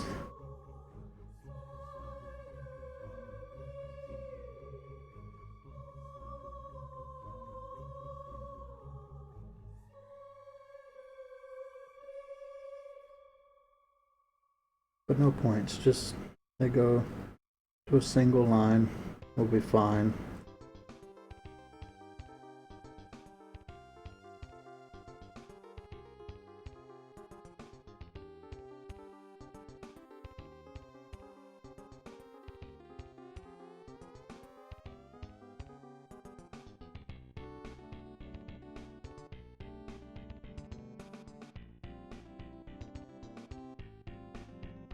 Yeah, I don't know. I could do something to where, because they're lightning bugs, they could shoot lightning. That would be an idea. I could make them like, I don't know. I've already kind of done projectile stuff with the other summons. What's something that I haven't done? I can't think of anything. Is that really all I had them do? Or did I even write anything down?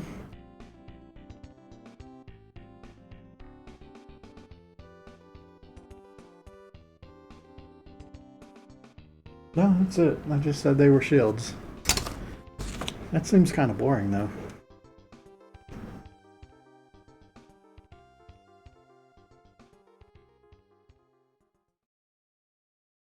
Like, I could have them do...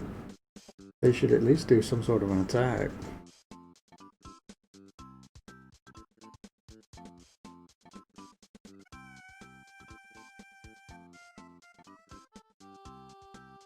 I mean, it could be just a shield.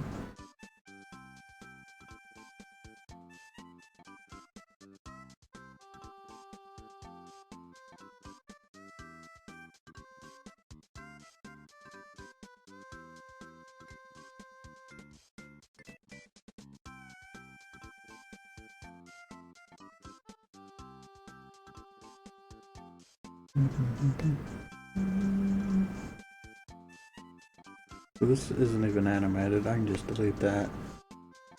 The wings are animated though.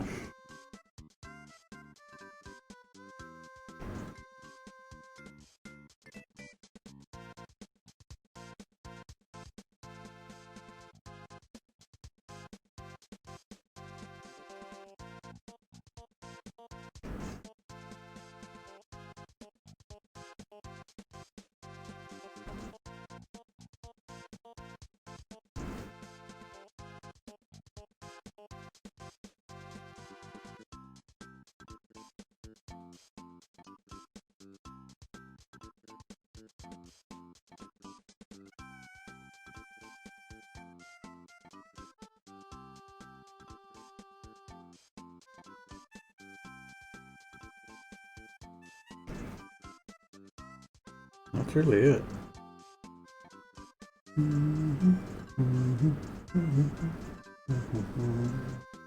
Honestly, this one can keep going under a bit because it's going to be underneath the bug.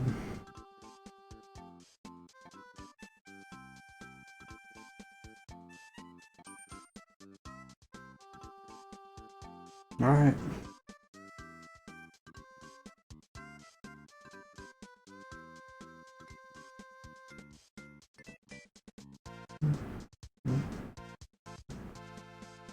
Okay, so that's really it for this. It's pretty simple. I'm just gonna do smears for the wings flapping and that's it. So, all right, that's the beetle. I mean, okay, I'm gonna think for a second. Let's use Castlevania as a reference. Let's see, what's the familiars? You've got the sword, which kind of like flies around and spins. I'm not going to do that. We've already done the demon in the back kind of thing. There's a fairy, which like reveals secrets. I could have the beetle like reveal things in the environment. I mean, yeah, that's an idea. I mean, they do provide light. I could say they could work as little torches. I don't know if I'm going to do any sort of like dark areas. But if I do, I can have the beetle light up the areas. That's an option. What else? That was a fairy. The other one, well, there's the ghost. The ghost just like flies over somebody and attacks. It's just like the demon. I think that's it.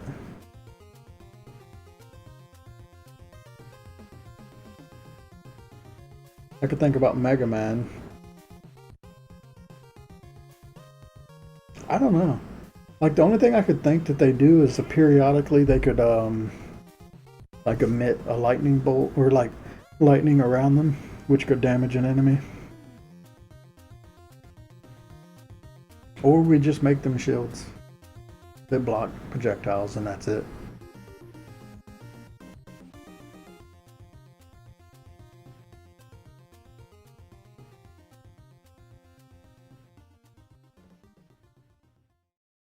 I don't know. A little lightning thing could be kind of cool. Maybe it's like a little lightning arc. If one of these beetles gets close to an enemy, a lightning bolt will just shoot between the beetle and the enemy and damage them.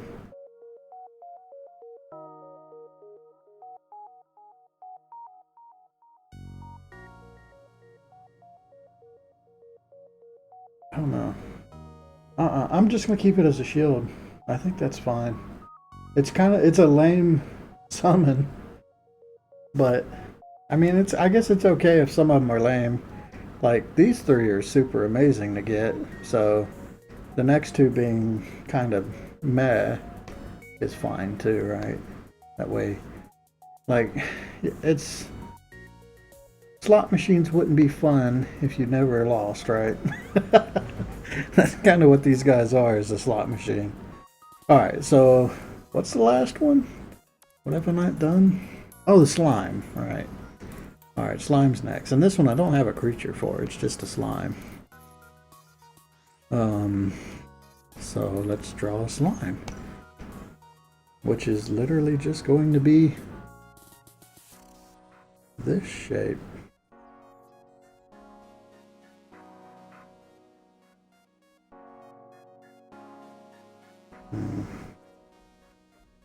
Okay. Slime shape. Ooh, maybe I want to like lean it more to one side too. I don't know.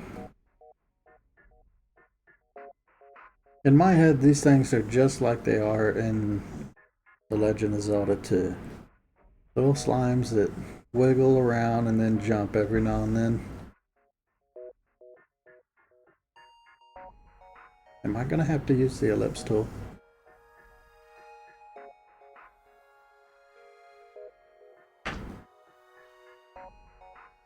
Kind of a weird shape because the top is curved, but the bottom's flat-ish. Maybe I'll just do the top part and then the bottom part separately.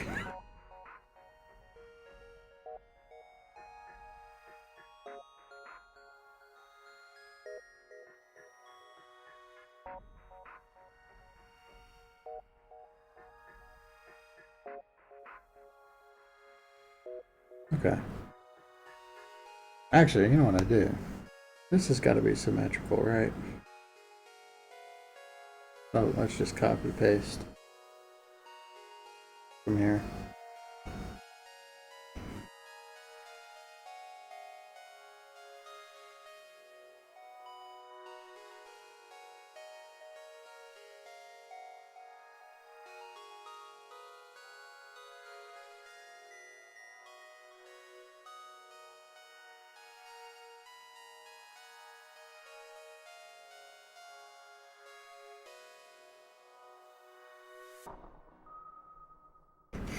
Okay, that's a good slime shape.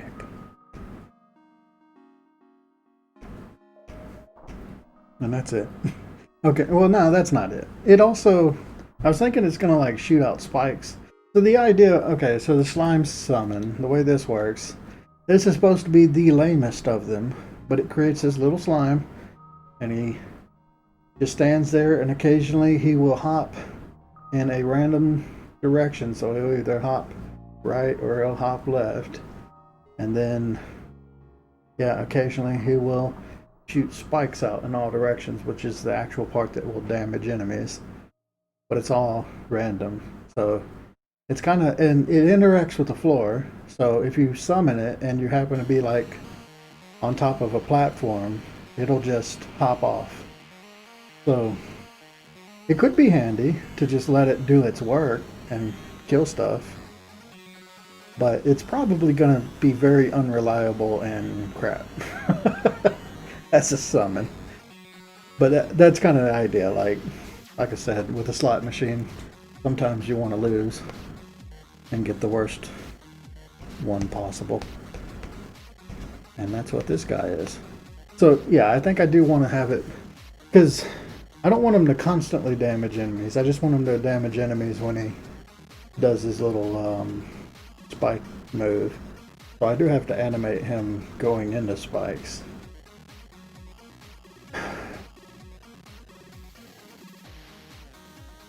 Which, let me think of like, how's the best way to do that? I think I shrink this sprite down while growing a spike out. If I wanted to do it the easy way. So let's say it should happen really fast. These things should spring out in maybe like 2 or 3 frames. So it should be like a really sudden, spikes go everywhere. I think 2 frames would be enough actually. That might be too quick, but we'll see. Okay, so I just take this and go edit. Oh yeah, I won't be able to see it if I do it like this. Okay. Take this one, edit, transform, and then if I press Alt, it should shrink right off the middle, which I actually don't want to do. Let's reset that. I want it to be based off of the ground line, reset. Grab this. Grab this. There we go. Put that right in the center. Okay, now we shrink it.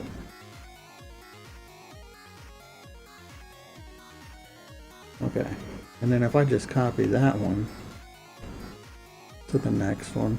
So the idea is it's shooting like slime spikes out. Its overall body should shrink while it does that.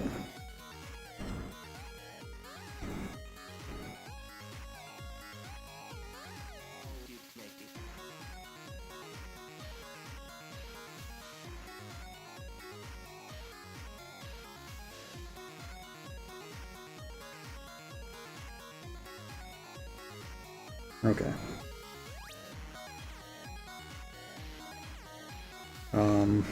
Go ahead and name these. Put them in an animation just to make it easier to cycle through them.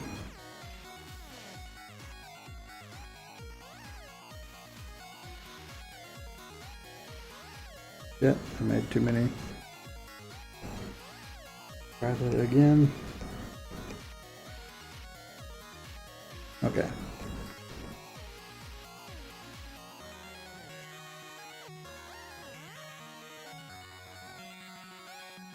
Actually, there's an easier way to do this. Right. I can just make one spike and copy and paste it. Yes, now we're cheating like a champion.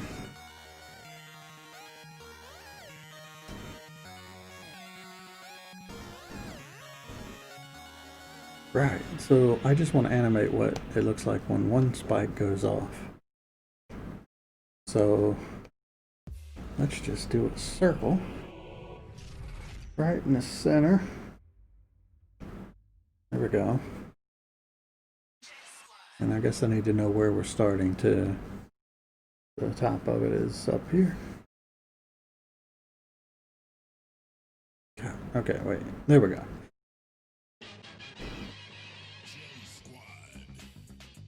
Right, so the beginnings of a spike.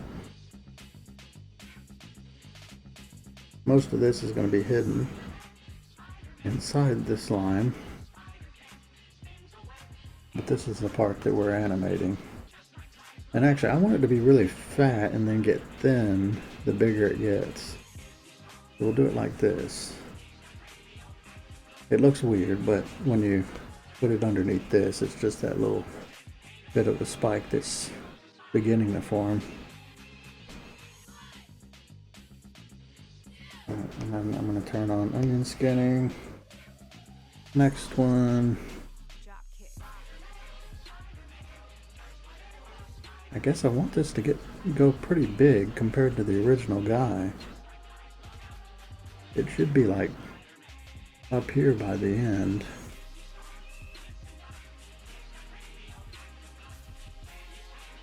Let's try and get up to there.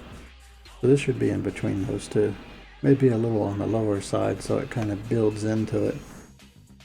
So right about here.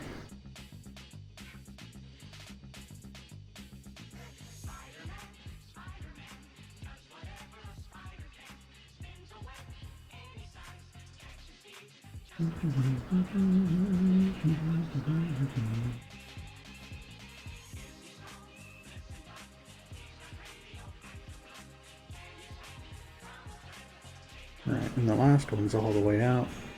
Really thin. That's not really thin. Try that again.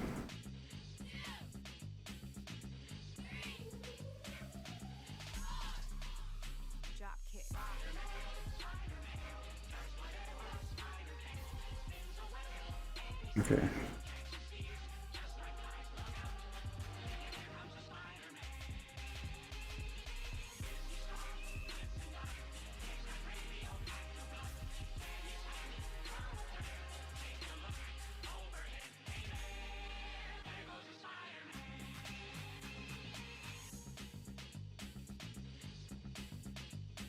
I should have done this some last. Let's just clear this and try it again.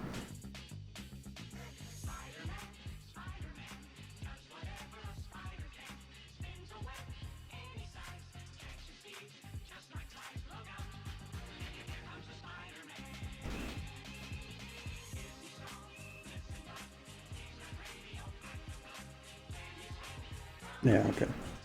That looks good.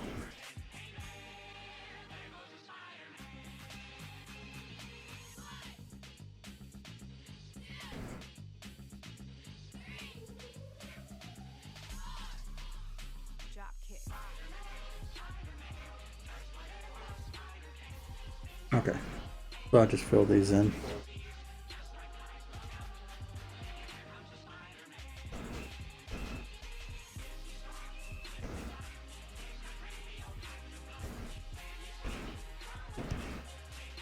This is definitely going to be copyrighted, isn't it? Most definitely. I don't know. It's a remix of the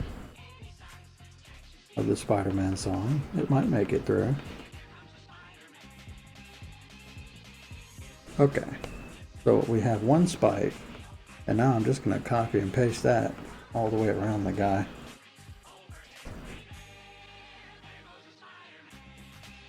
So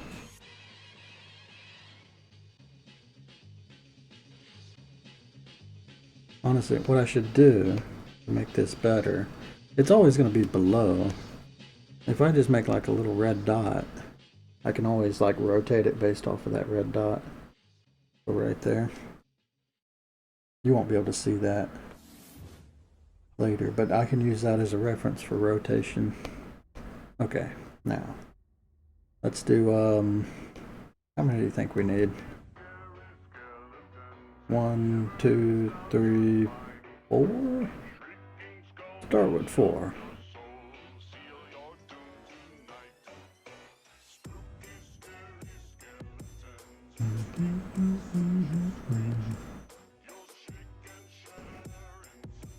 Edit, transform.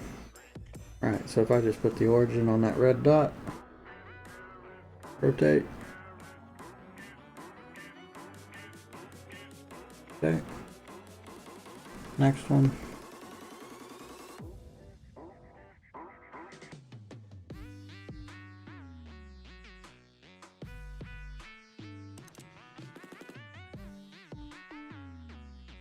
I think I'll need one more.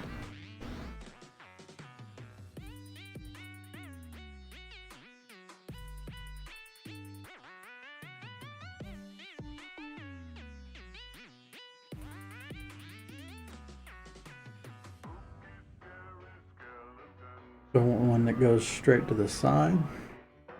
Oh, I've got one more. Well, okay, then that's fine. Guess I did this right.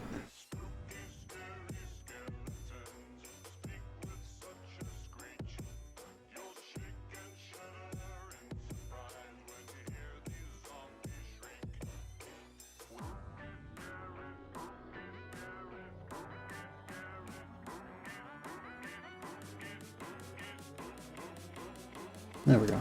So, all together, yeah, spike shoot out.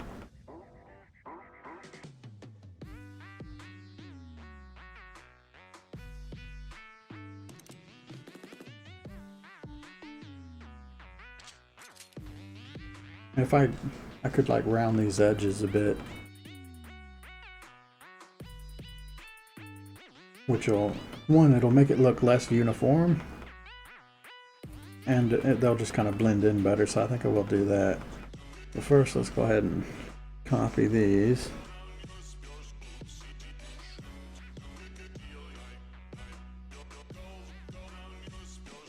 Oh no. Okay. Shoot. It unselected some of them.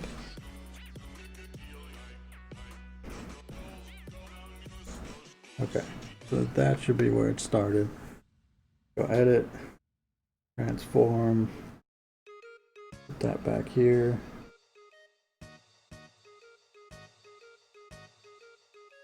And then just flip it horizontally. That should be good.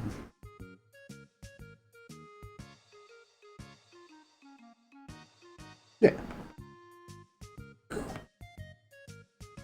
Okay. And then so I want to make a copy of number 1 because that's going to be its own thing.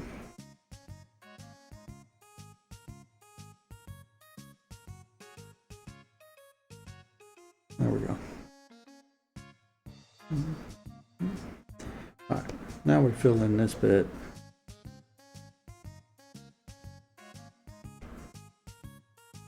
Oh, and move it to the top. There we go. So I just want to smooth some of these curves.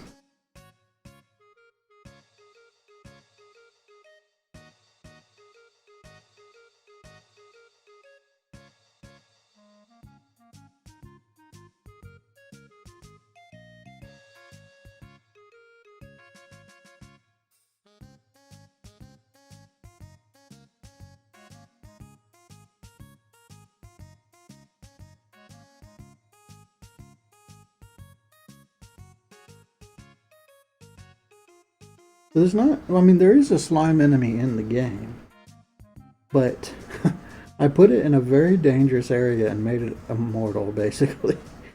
The slime that's in the game, it's not like your standard slime. I don't know if I want to, like, add an actual slime enemy at some point. I could do it and just use this, because the slime isn't, it's just like gelatinous. You don't have to do a lot to it to make it look crazy.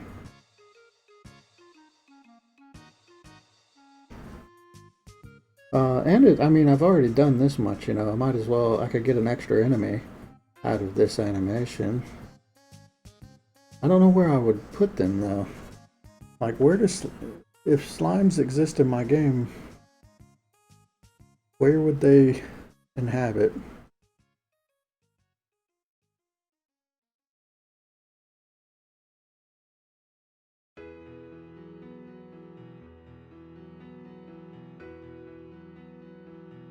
I mean, I could put them in the same area that the other slime is, and we'll just say this is a kind of a weak enemy that's in that area.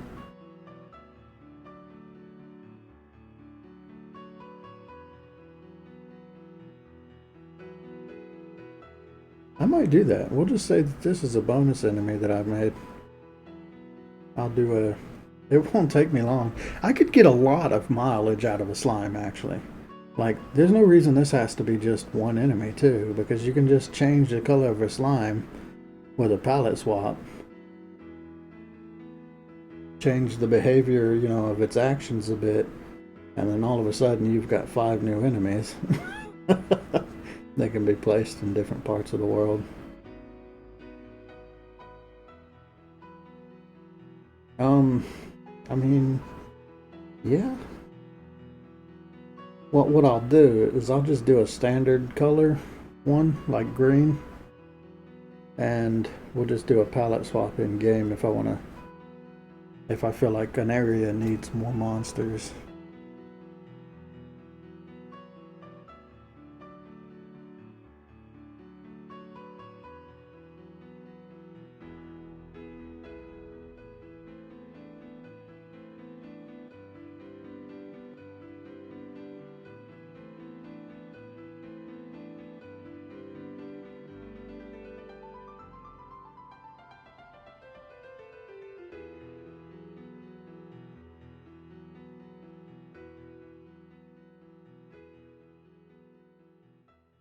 But, you know, gotta fill up the bestiary however you can.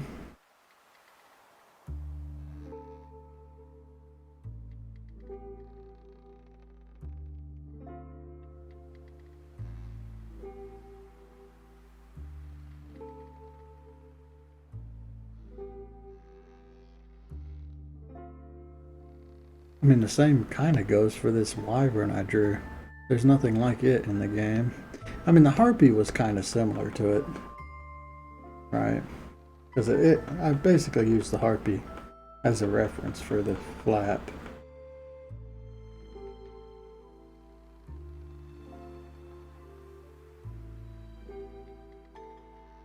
I don't know. I don't feel like I'm going to do anything with that because this would require a lot of work. The slime's an exception because it's just like a gelatinous thing. So there's not a lot of work involved with that. Okay, so I need to combine all this crap together. Also, I see it's going off the screen a little. let's fix that.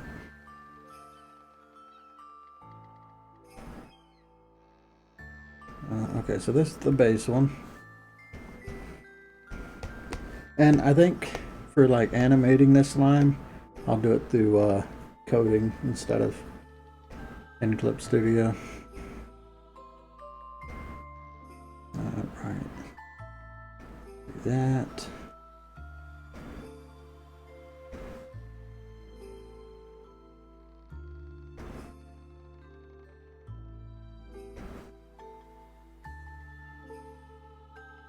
So yeah, we just got like a fuck ton of folders here. I'm gonna combine them all into one folder so there's less bloat.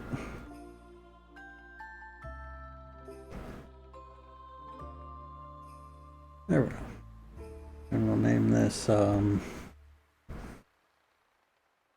dab. There we go. So that's his attack. He'll walk around like this. I'll use code to make him like grow and shrink as he moves, you know, wobble. And when he jumps, I should be able to do all that with code just to like make him deform while he's jumping and moving. And then occasionally he'll do this stab animation where these things will shoot out and then they'll retract back in and he'll go back to wandering around.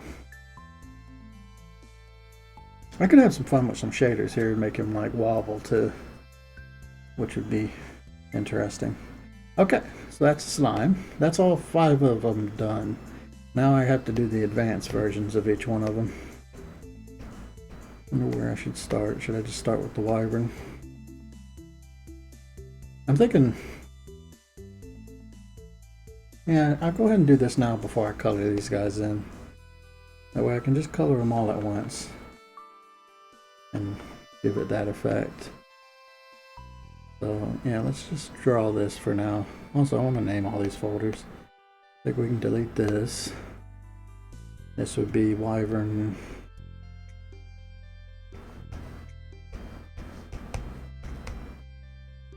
Forward, or I said 1 front.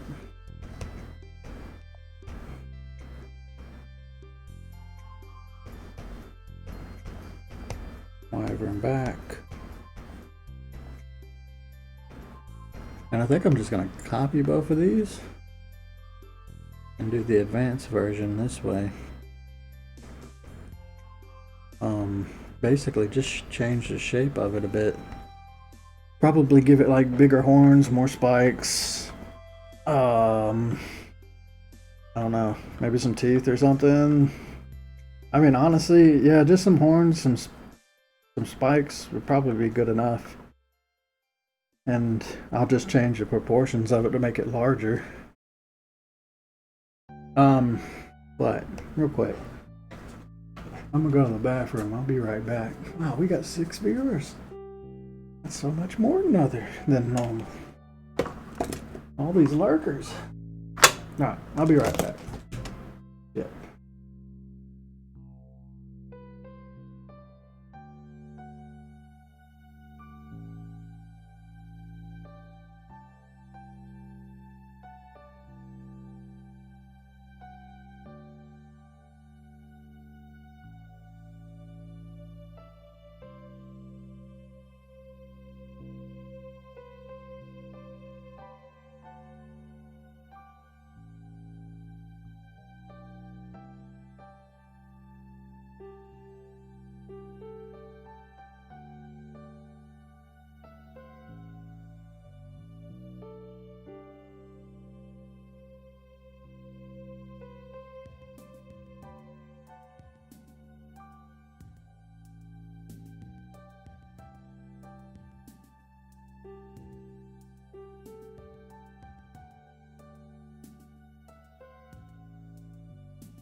turn.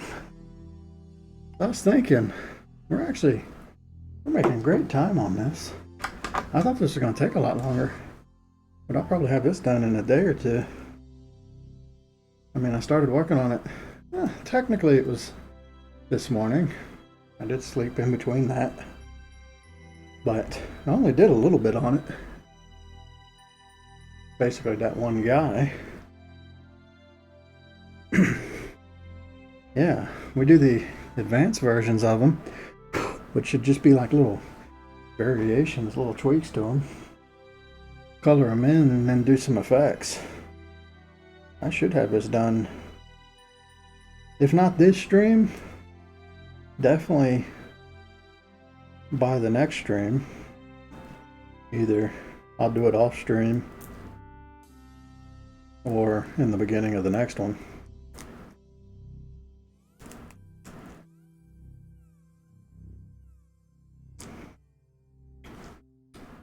Oh. Jesus, these are good. Okay. But yeah, man, I don't know. I just had it in my head like these guys are going to take forever. But they're actually pretty easy because they're just silhouettes.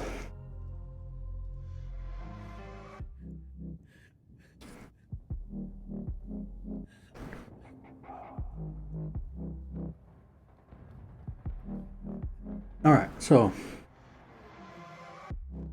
what's the best way to do this? The body doesn't move. I kind of wish I'd have kept the body separated before I copied it. No, that's the best one to draw off of then, isn't it? You can almost see the whole thing.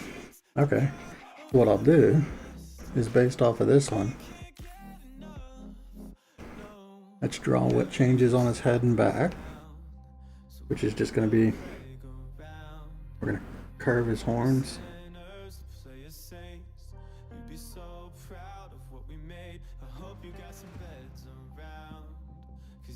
This has got to be copyrighted. How did this make it in there?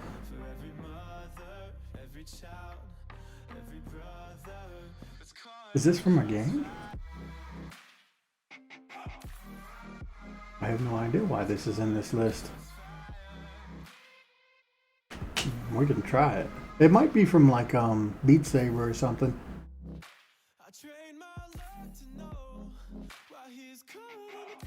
Or this will get muted. We'll see.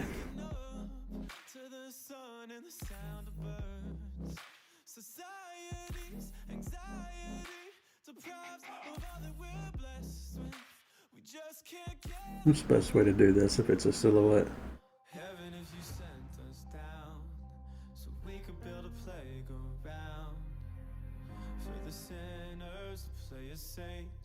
You'd be so proud of what we made. I hope you got some beds around, 'cause you're the only refuge now. For every mother, every child, every brother. Think like this.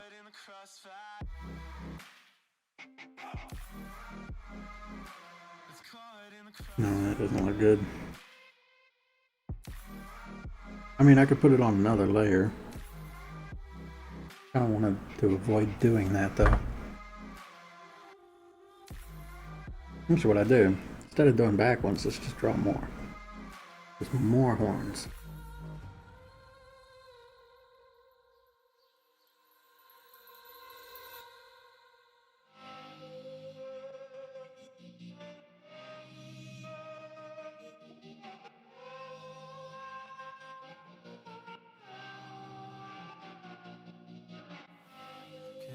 Trust what I'm given, and faith still needs a gun.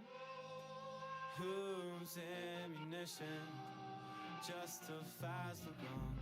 And I can't see from the backseat, so I'm asking from above.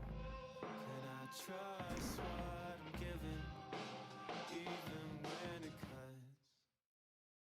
So heaven, if you sent us down, so we can build a playground for the sinners to play as saints. You'd be so proud of what we made. I hope you got some beds around, 'cause you're the only refuge now. For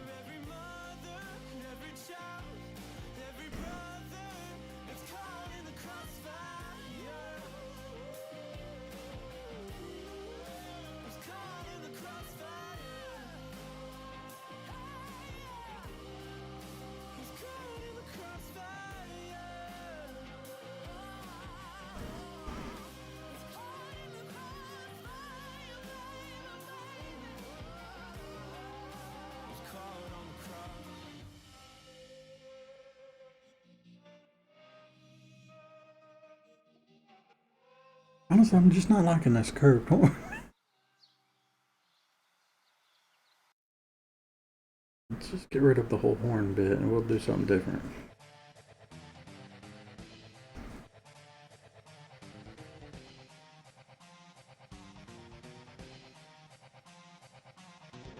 Just make it like longer.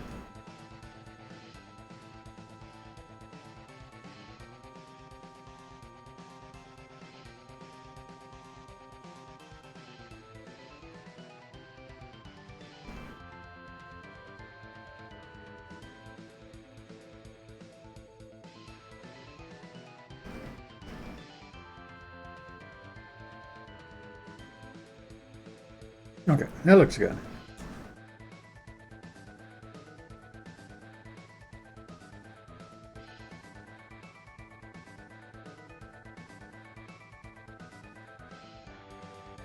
I'm going to add spikes to the wings and the tail.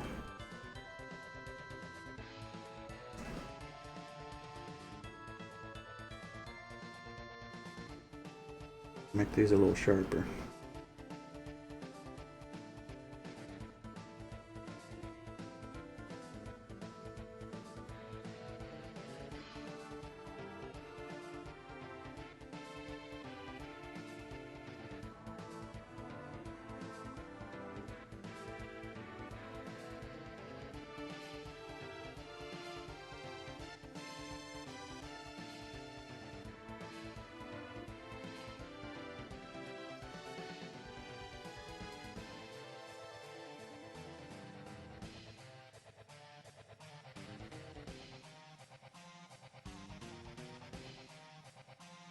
Either way, this gets copied.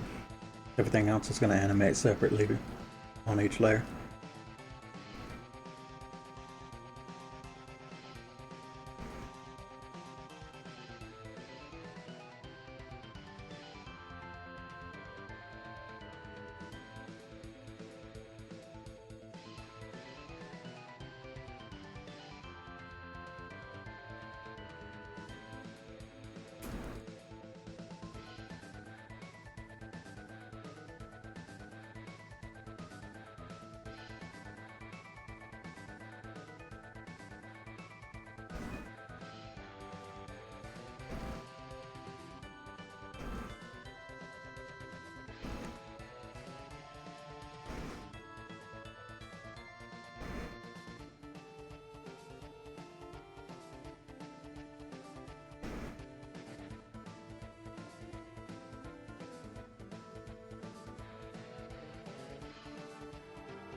The guy's too big. I gotta shrink him down.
I think that's it.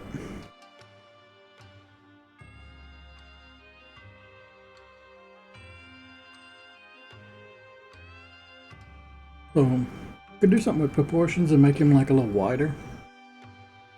He's definitely going to be larger. Let's look at wider though.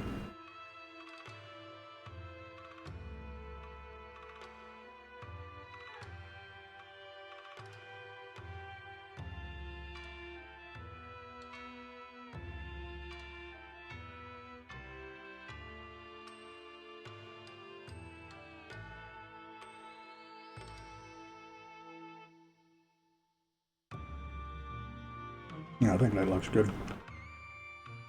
So he's spikier. He's a bit wider. He's going to be larger as well than the basic one. The basic one should be like a small one on the screen, and the advanced one will be like twice as big, probably. I was thinking about giving this guy like a dive bombing attack for the advanced one, so it's not just breathing fire.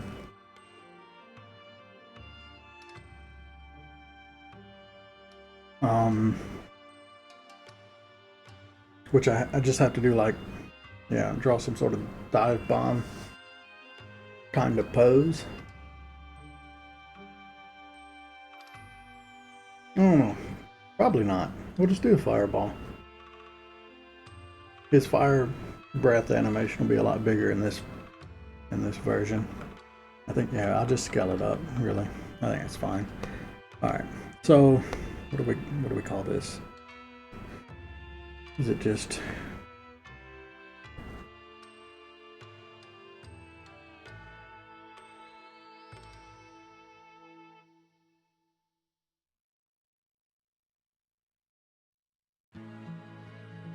I don't know. I'm just gonna put a big L on it.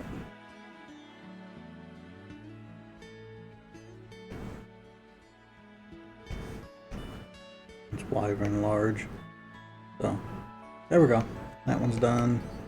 Dragonfly's done. Because we're just making multiples of it. Same goes with the beetle. We'll have to do the ghost and the... I can hide that. What is that? Oh, that was for the beetle. I can hide that now. I can delete that.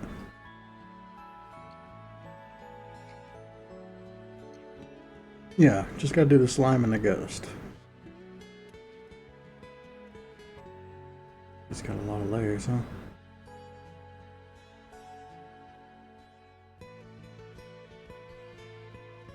You know what?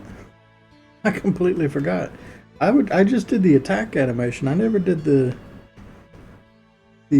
casting animation for this one. So we're not quite done, are we? Oops.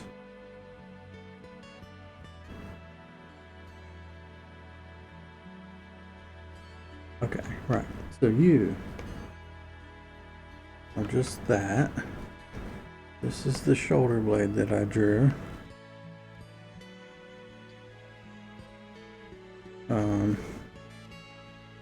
Let's label that.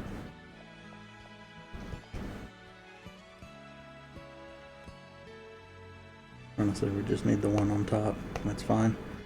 Alright. That's the casting animation.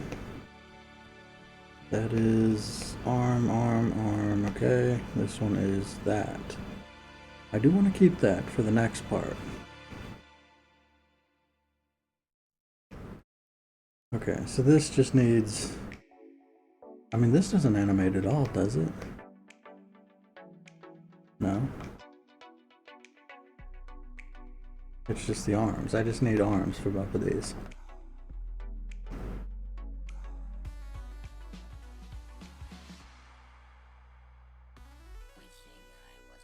Yeah, just completely forgot to do this.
copies a bunch.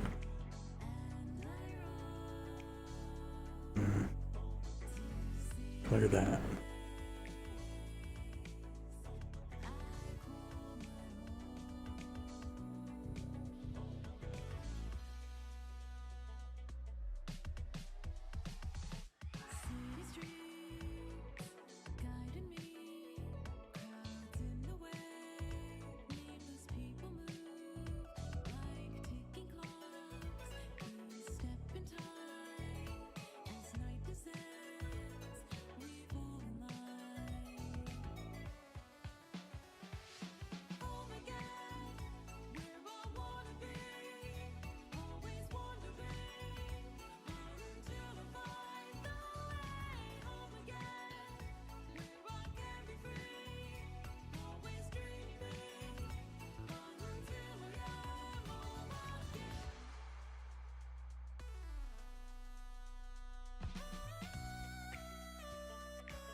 Well, we're at 3 hours. I don't know how long I'm going to stream. I honestly thought I was going to get tired a little while ago, but I've got my second win now.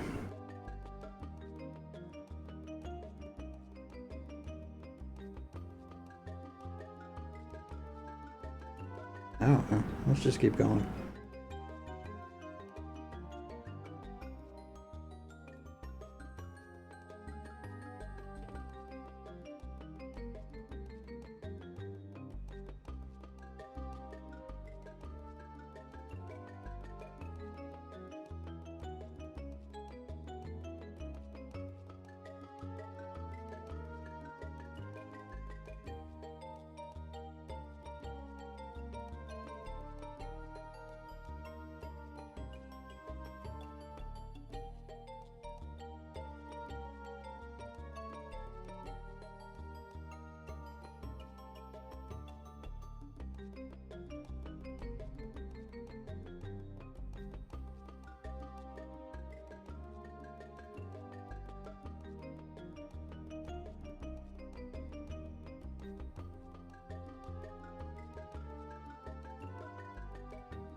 Okay. Let's fill all that in. Black, red, bam.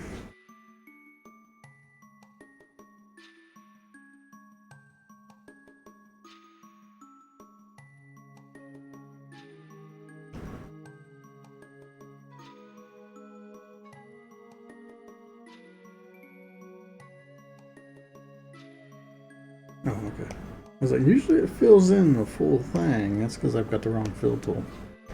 Use mine. See, mine fills in with a higher tolerance.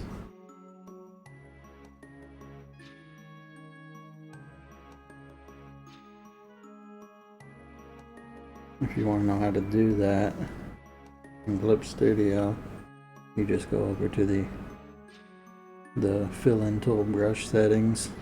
Some of these like close gap, color margin. You just have to play with that stuff until you get it to where you're happy with.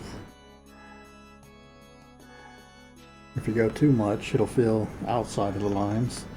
But if you don't do it enough, it won't fill everything inside either. It just takes a little bit of tweaking to get it just right.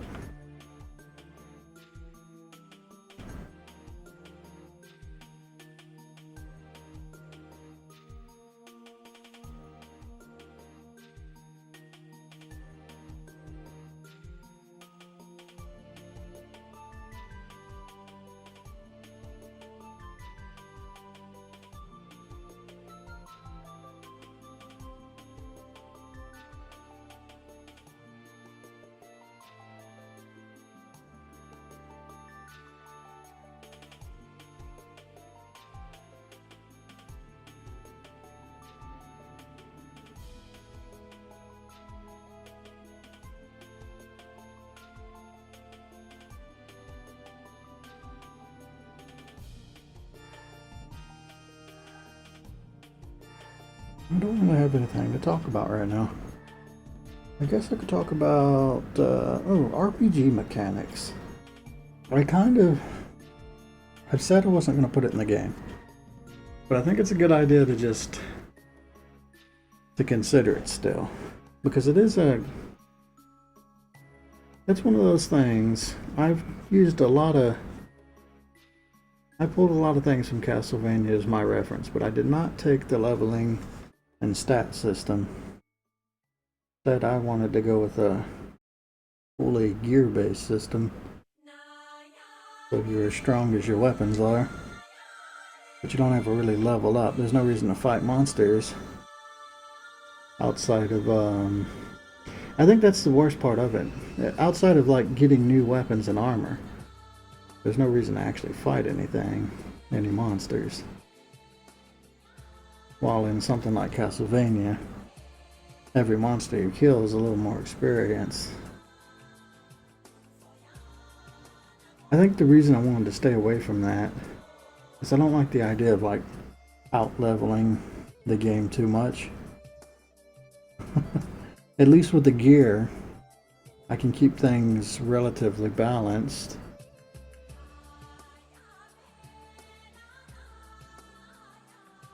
When you allow people to level up, I mean, if they're like me, they'll level up to an extreme degree, just exploring everything, constantly fighting zombies, and then once they're satisfied, they'll move on to the next area, and by the time they're into the late game, you're so high level that you're one-shotting everything. It's just kind of a little lame.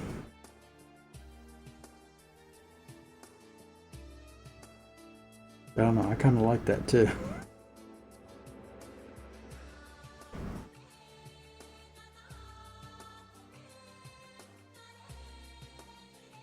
Oh yeah, I forgot to add in the other part of this arm. Oh well, I'll do this for now.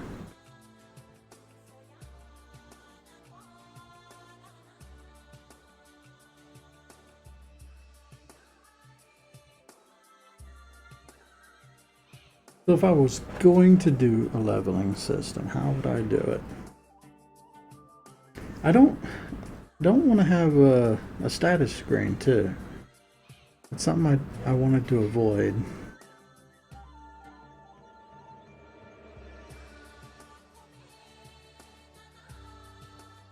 So I think that just kind of like excludes leveling.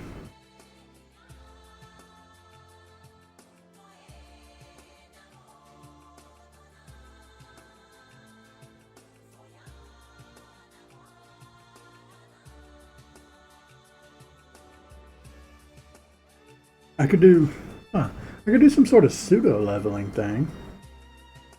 Kind of like the way the shaman gathers essence. It's kind of like Minecraft's way of doing things, right? Where you level up by gaining like little points and spending it on something. Interesting idea. What would you spend it on in this game? And well, the idea is like, what do you want to gain from leveling up to? So let's say experience points, whether they're just a number or they're an item you're picking up, like gold, whatever it is. What do you want to gain from it? For me, if it's not going to be armor equals health.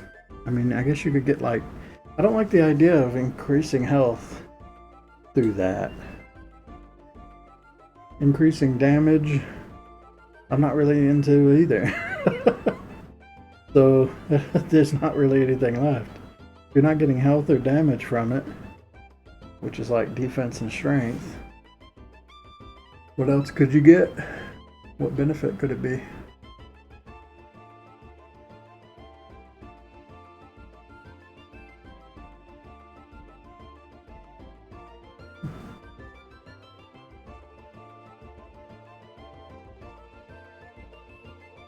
I could do something like, I've seen this in other games. What am I thinking of? I don't know what games I've seen this in, but to where the more you fight a certain monster, the easier it becomes to defeat that monster. So it's like you are gaining strength, but it's not universal strength. It's only good for the one thing that you're killing lots of. I don't know what game that's from, but it's definitely from at least one or two games. Where like the more you learn about a creature, the oh, I just messed Waco up. Yeah, the more you learn about a creature, the easier it is to fight it.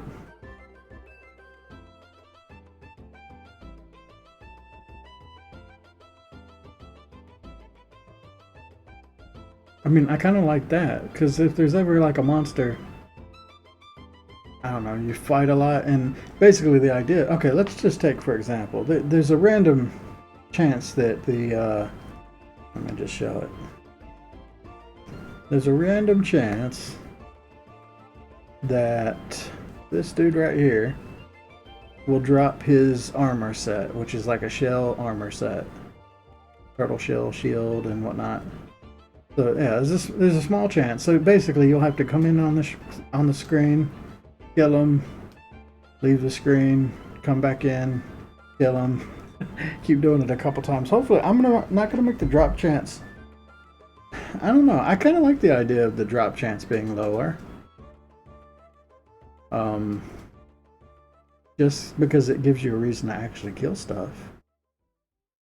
But if I wanted to do something like an experience system, every time you kill one of these, it just gets easier to kill each time. So eventually you'll just be one-shotting them every time. I don't like it. I just don't like it. I mean, if you want to get this armor set, you could just wait until later in the game when you get a strong weapon, and then you can pretty much one-shot it. And it won't take long. Like, if you can kill it in 2 or 3 hits, leave the stage, come back in, kill it, you should be able to get it pretty quick. I just want to make it to where in the beginning of the game it would be a lot harder to grind for this armor. But if you did that, you would be rewarded with a very good armor set. Like, this is one of the creatures you can find right at the beginning of the game. He's supposed to be one of those type of monsters that is a gatekeeper. So he's very dangerous compared to everything else. And that's just kind of to introduce to the player that, yeah, you can go places that, or you can encounter monsters that you shouldn't be fighting. Like this guy, he's not all that dangerous. Like all he does is knock you off the screen, but he's just got so much health and defense in the beginning of the game that, you know, without a good weapon, it's just going to take forever to kill it. And you end up breaking all your weapons trying to kill it. So, yeah, this guy's in there just to teach you that, you know, sometimes you don't want to fight a monster. You just want to avoid it and maybe come back later to fight it.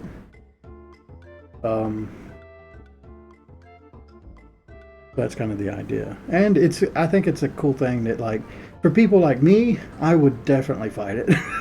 And if I found out that certain enemies drop like armor and weapons, I would definitely grind it until I got that armor, so that when I fought the first boss, I've got like the really cool turtle armor set. Even though I'm kind of like, yeah, I'm making the fight easier by having so much bonus health. That's just the kind of player I would be. So yeah, all of that is just kind of helped me consider that I really don't want leveling in the game. I'd rather just let you grind for gear. Okay, so I'm missing one thing here. Ow, it's bright. Right, his arm, I need to make sure it connects. I left it out in a couple of them. Also, I need to save that.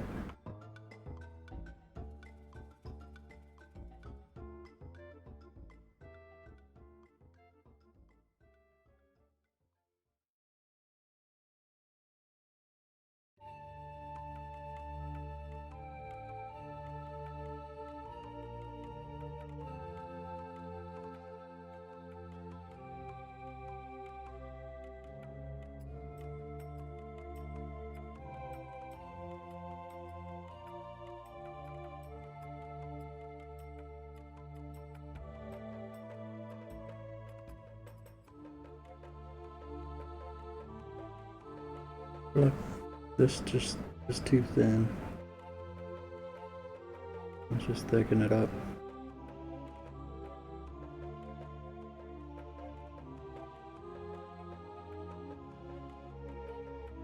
Alright, and then this should help me make sure it connects all the way. Plus the shoulder. Over here, it doesn't quite go all the way.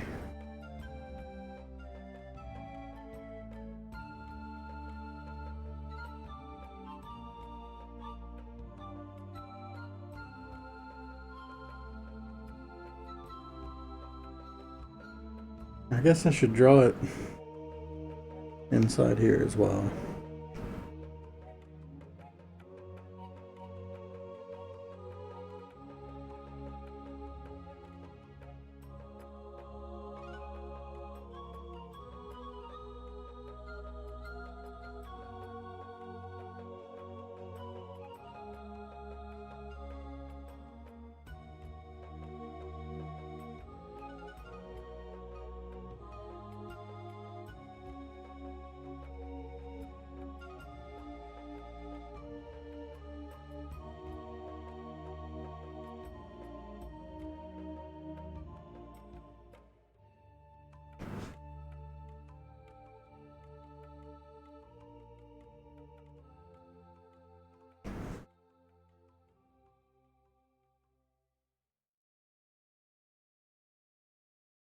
Oh, there's that done.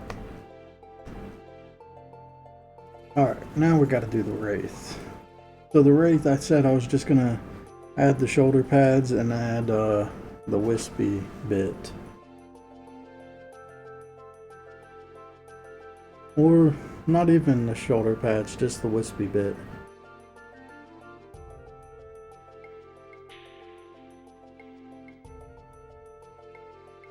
Yeah, I think we'll just we'll add some sort of wisp kind of effect over top of this.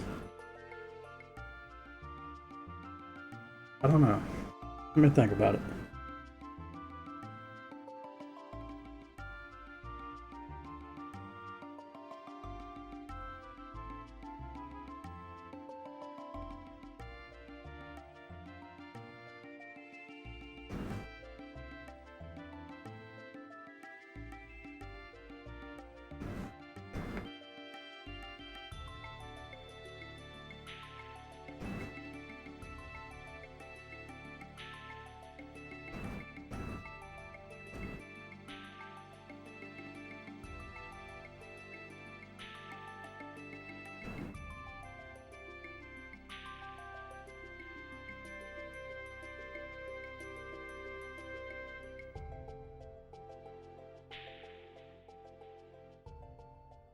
Honestly, I feel like 2 of those frames there were not necessary. 12. Yeah. 13 and 14 are part of a different animation. I think it goes from 12 or even 11 to this.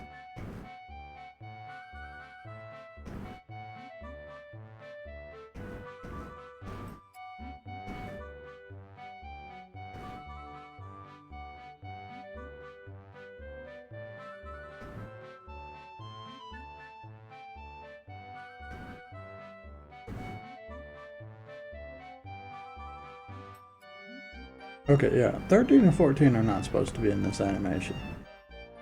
I think this was part of his getting damaged state. So I'm going to delete that from all these. Which is good because it means less frames to mess with.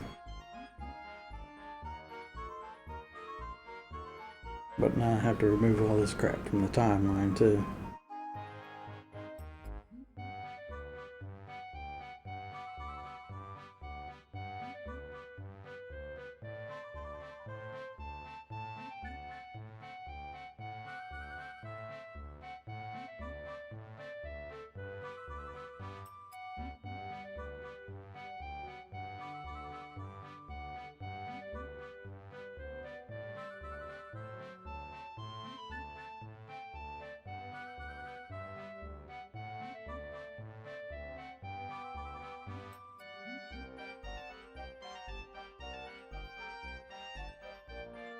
Okay.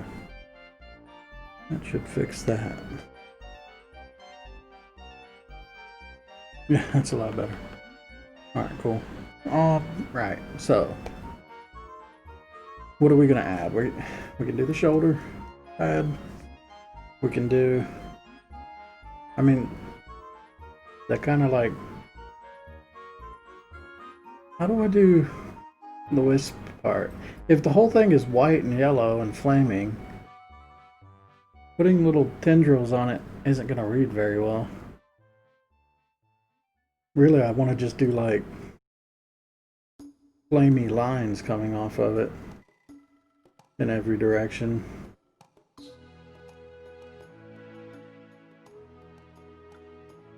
think so. So basically make a new folder, erase all this stuff.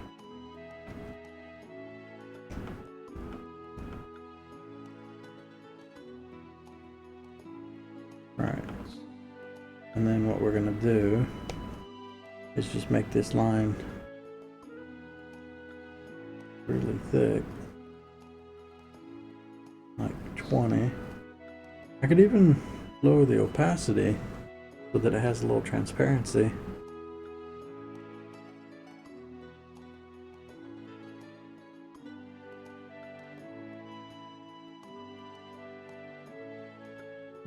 So it'll be like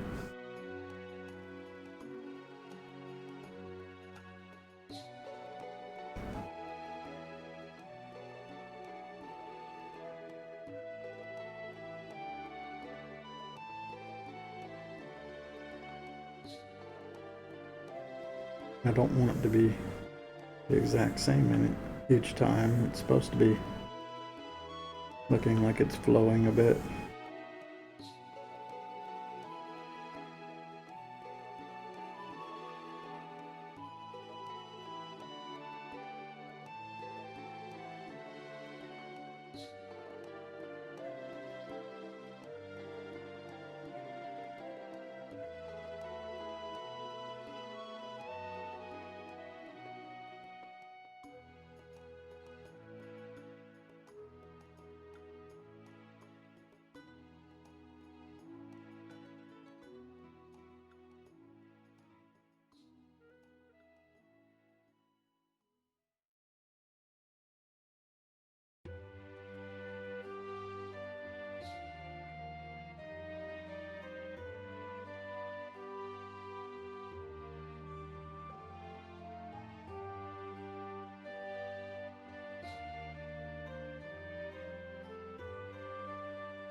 Yeah, I guess I'm gonna just do this.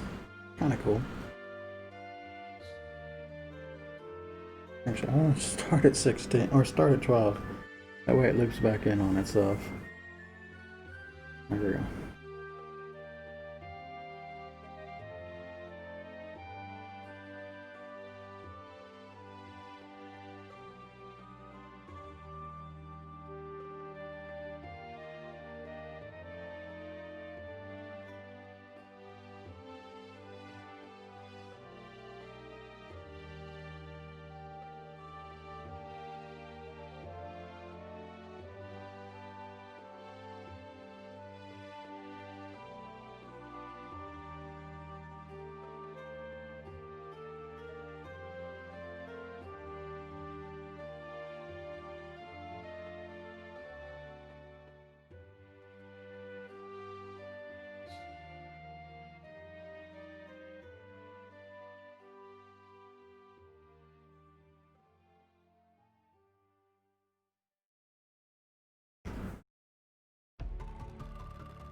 I think that'll be fine. I need to see it without all this line work.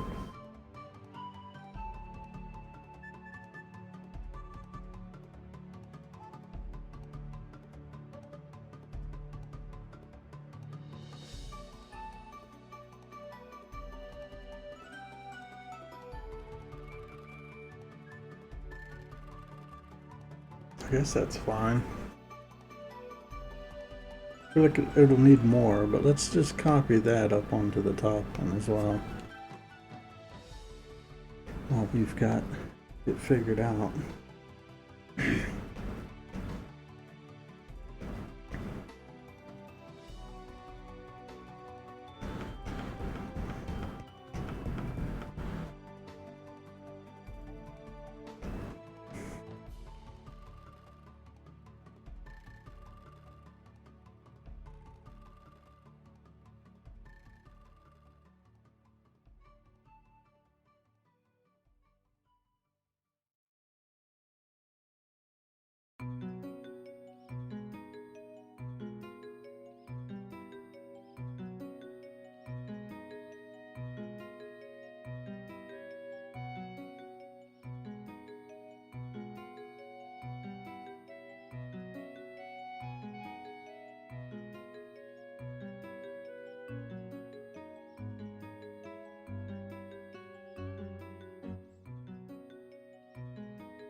What else can I do to this to make it different from this version?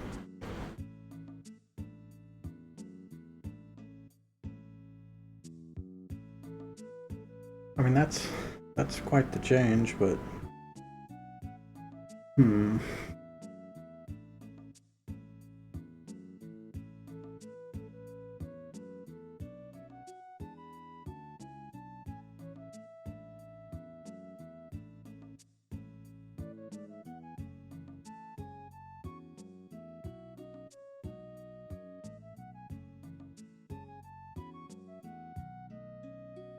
I guess that's it.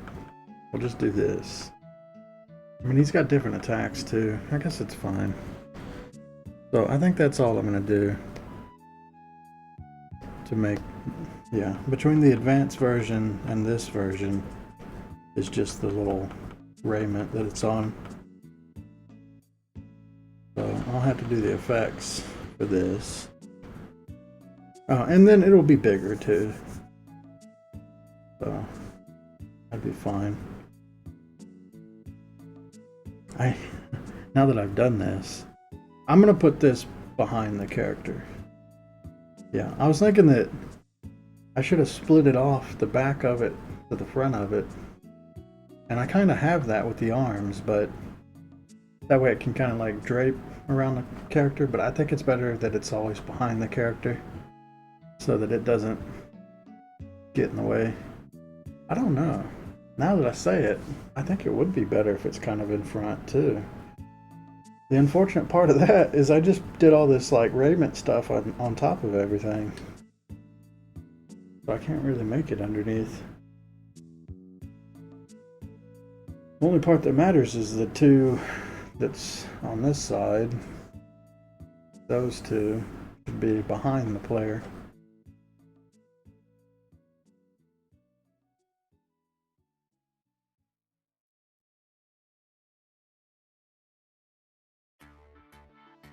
I mean, well, the fix for that is just to make the whole thing on top of the player then.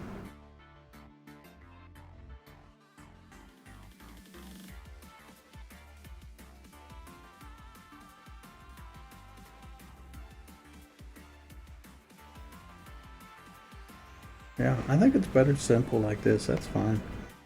Alright. I think I can... Unless I want to... Yeah, I do want to keep these for now. Just for the effects. Animations. Okay. Beetle's done. Slime. Okay. There's a new slime. The new slime in town.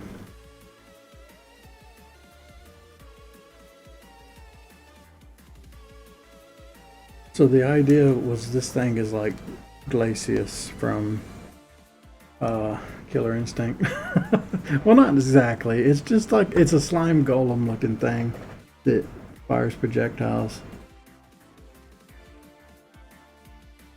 Actually, I could use this as a base too.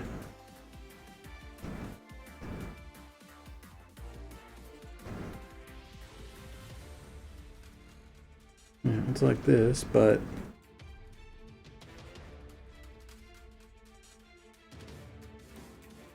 we've got something growing out of it now. Guess I can just try and draw this.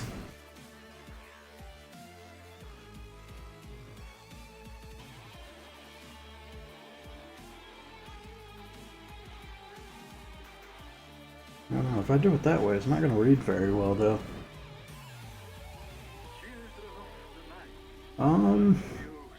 Maybe I need to think about this a little more.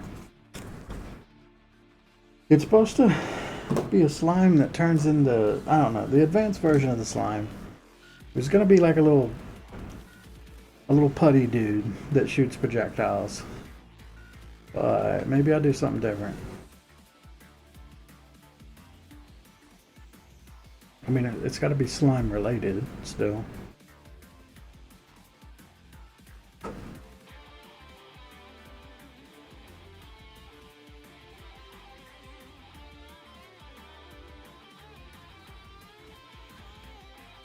If I made references for this, I don't think I did. I didn't make references for any of my summons. Just that one those drawings I did.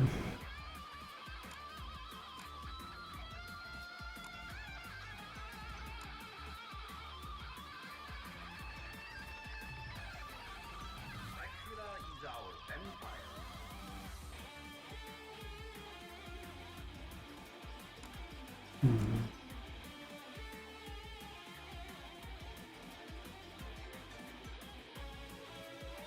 Well, actually, what would make sense? I've got a slime already, right? Why don't I just make this a version of that? Thing is, we're gonna add the slime to the game. We might as well make the advanced version of the slime be the one that I've already done. I just had to paste that into this. If I could find it, where was it? It's here, here, here. Yeah, okay, that'll work. We'll just take this and copy it, put it in this folder.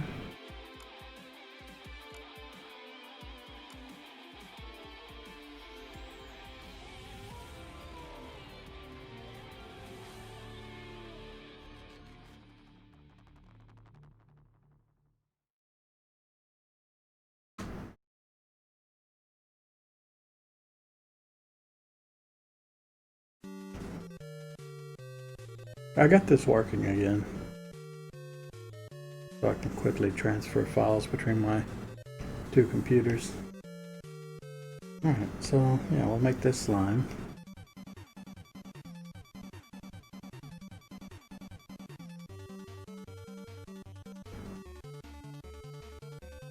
Actually, this is just a faster way to do this.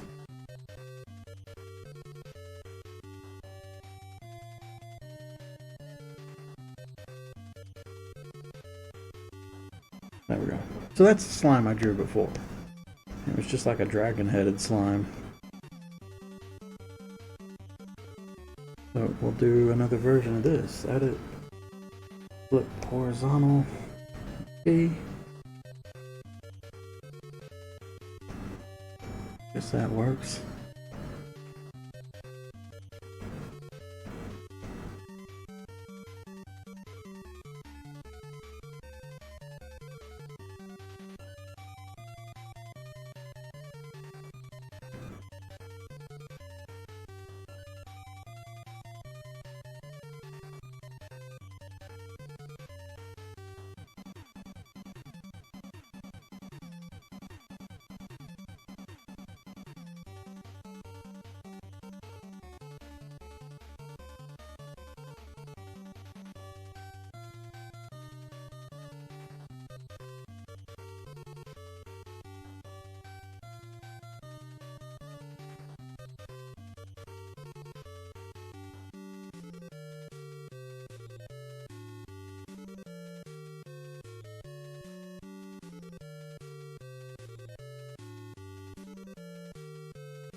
This guy reminds me of the little lava dudes in Super Mario, hiding in the lava.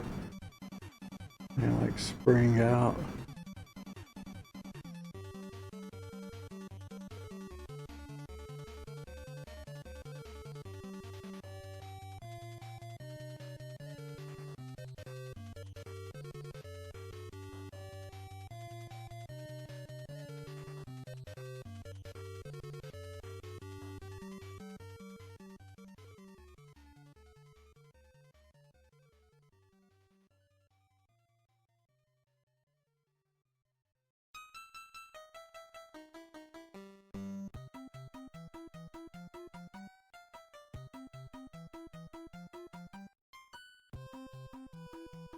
Well, if I was going to animate anything, it would be the tongue. I'm trying to think. Do I want to do anything different with this? It doesn't read very well like this.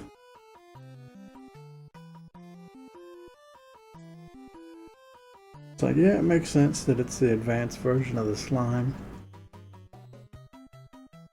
But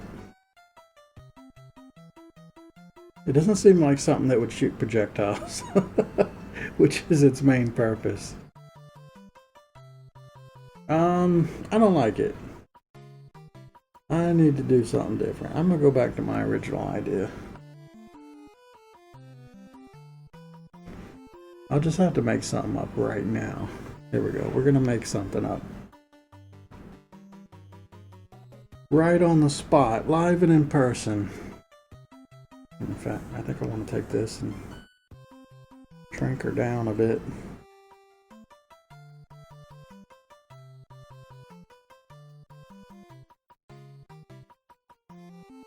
Alright.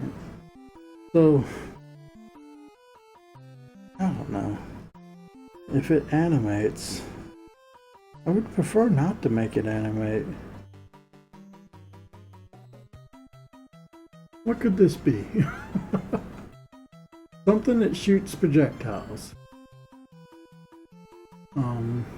Slightly related to the slime.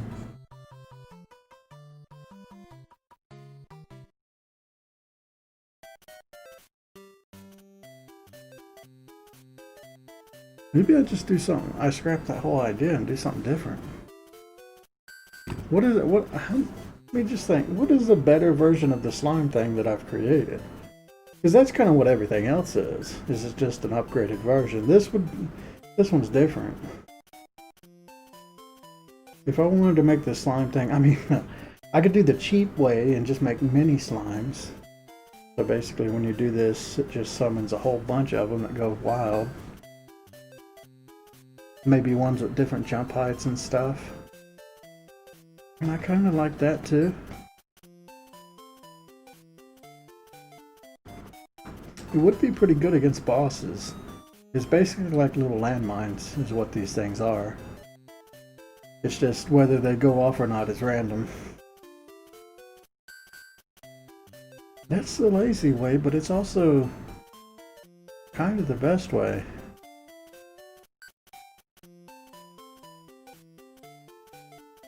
Maybe I just do a different stabbing. I give them different attacks, right? Like, I could give it a, like, jumping, spinning attack. So every time they jump is an attack as well as the spiky thing. Man, actually, that makes it incredibly powerful then.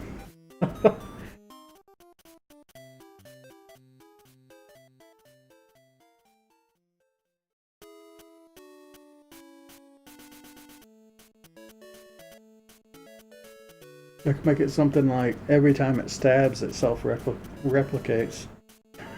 That would get insane. Just be a million of them on screen then. I kind of like that idea. So I haven't mentioned it, but the way a lot of these summons work, like, okay, let me go look at it. I might actually have more details about this that I have forgotten about, that I wrote down. So it's probably a good idea that I look real quick. It's all part of the shaman stuff. Yeah, okay. Right, so, shaman.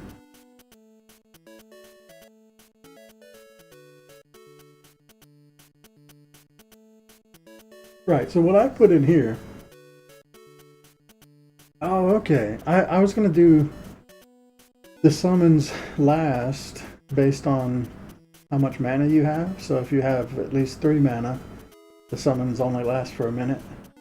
But once you get more mana, it'll last for 2 minutes, 3 minutes, 4 minutes, up to 5 minutes.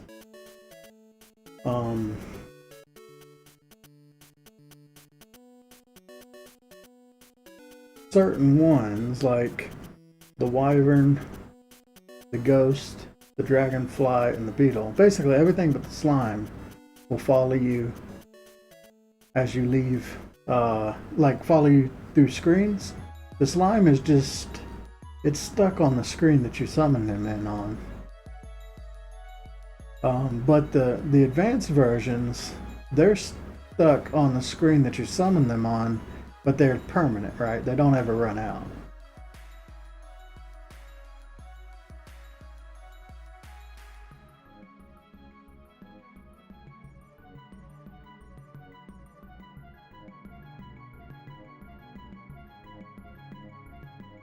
I actually like the idea of self-replicating slimes. So, yeah, when you summon a slime, right, out of the 5 things, it's the most disappointing one. But when you summon the really, like, the advanced slime, it's supposed to, I want it to come out looking like you just summoned a normal slime. So, I think, yeah, the initial reaction from a player is, you know, oh god, that's horrible, right, compared to everything else. But the fact that it, every time it does its spike attack, it splits into a new slime, means that I'd have to test it and make sure there's a limit to how much they can replicate. But essentially, this could become the strongest summon with time, because the screen, anything on screen will just die if you've got this thing, because it's just going to get stronger and stronger, and they're each going to be spiking, and yeah, it's just going to be like a full screen kind of thing once you have like 100 of these on screen. And because it's exponential growth, it probably won't take that long to get there. It's just it'll be a slow starting thing. But because, like, yeah, it'll be like this until you leave the screen. But slimes can, I think, leave the room. I don't know. I might just have them bounce off of the edge of the screen so they never leave the room.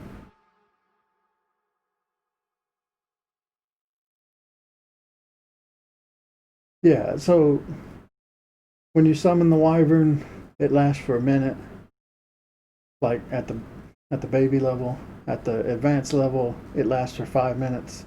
When you summon the advanced wyvern, it's permanent on screen. So you'd really summon it for like a boss, and then you'd have like the advanced wyvern for the entire boss. But once you leave the screen, it's gone, I think. But actually, I don't know if I like that. I like the idea that if you summon the advanced wyvern, it should just follow you for the 15 or for the 5 minutes too. And really, the slime would be the only thing that doesn't follow you on screen.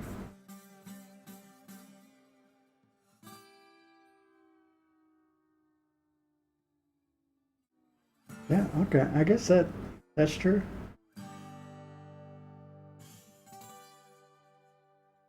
The slime will be the only thing that's actually permanent. All the rest of them will fade away after the time limit.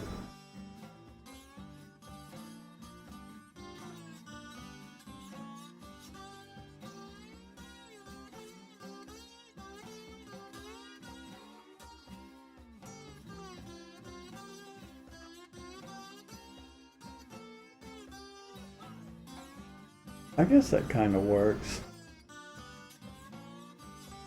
So, I don't know.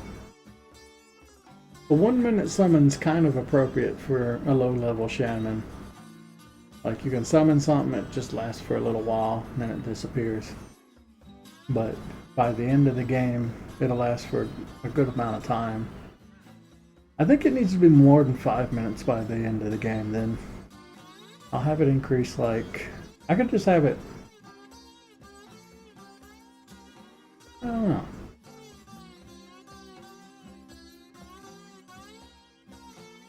Either way, I think I have decided, whatever I decide for that crap, I've decided that I'm going to do a self-replicating slime for the last one.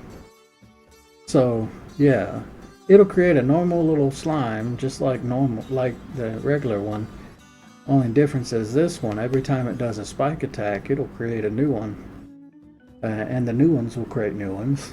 And eventually, basically, these things can kill a boss by themselves if you just chill out. That's just one of the things that makes the Shaman kind of fun, is you don't just have to do normal attacks. You can summon certain things that'll go and kill the monsters for you and just hide in a corner. That's a valid strategy if you want to do it. And it's kind of fun. I like the idea that when you fight a boss, you're probably gonna build up like 5 summons and try and get the advanced thing, and you just have a random chance of getting one of the 5 things. If you get the lightning bug or the shield beetle, you kind of get screwed, because that one is definitely the least useful now. I mean, it's nice to have a shield that blocks projectiles, especially in boss fights. Most of the boss fights have lots of projectiles, but yeah, I think you much more prefer to get any of the other ones. And if you get the slime, it's pretty weak in the beginning, but eventually it'll carry you through the fight. You can just kind of avoid the boss until the slimes kill it.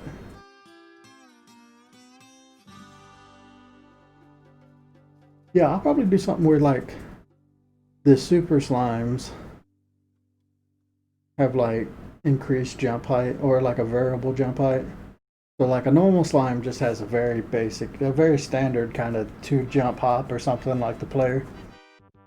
But the super one, there's a variation. It can jump real high or medium or whatever. I'll just put like a variation, a random range that it can jump. So you'll have all these things jumping around at different like angles. And they'll probably spike more often or something. They'll just move faster, so yeah, it'll make them better, right? Okay. I don't know. I think I've decided that. That's fine. I don't want to do the golem thing. That does leave up the projectile thing. Now I don't have anything that actually... I mean, the ghost does a projectile. I mean, I could do that for the beetle then, seeing as this is the only thing that's kind of weak. I could have the beetle shoot a little projectile.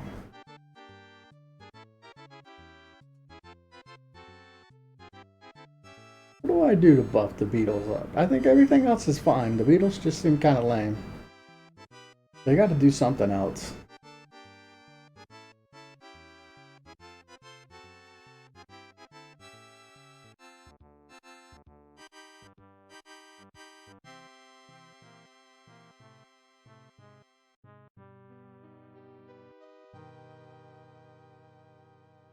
Oh, I think I know what I do. How about every time a beetle gets hit by a projectile, when it's the advanced version, the projectile gets converted into like a friendly projectile and basically just bounces. So it's reflecting bullets basically, creating new attacks. I gotta think about all my bosses and make sure that actually does something.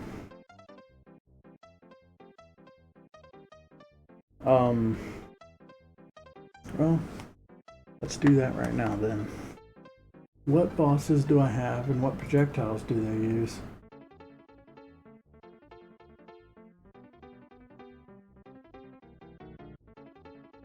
Okay, Trobra does a spitting projectile. The lizard, well, you're never gonna fight these as the shaman. Okay, Ankeg spits poison, I think. Yeah, it does poison sprays and rain, so the beetles would actually be really good against the Ankeg. Or Ankeg. Katorm, that's a big one.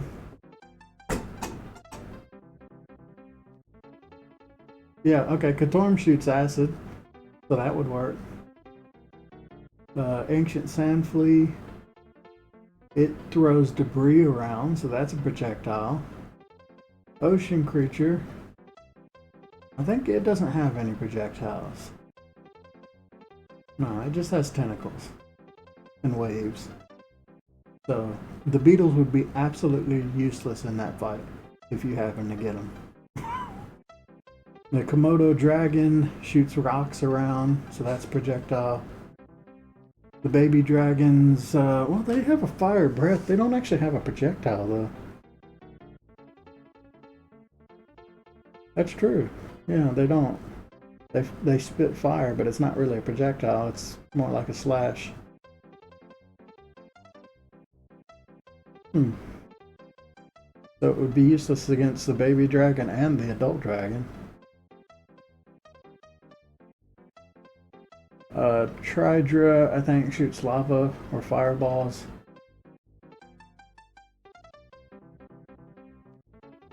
The bone croc.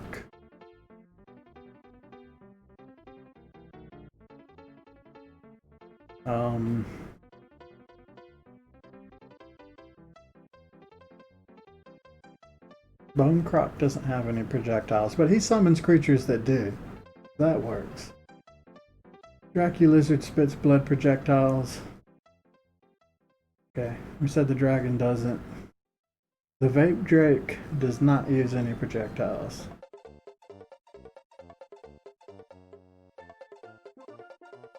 The demon does have.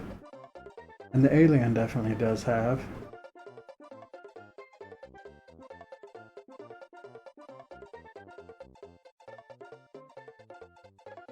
Yeah, okay.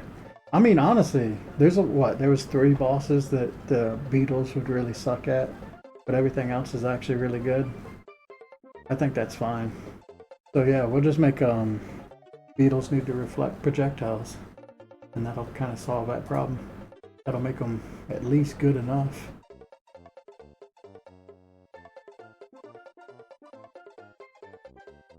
I feel like I need to write all that crap down that I just said, or I'm gonna forget it.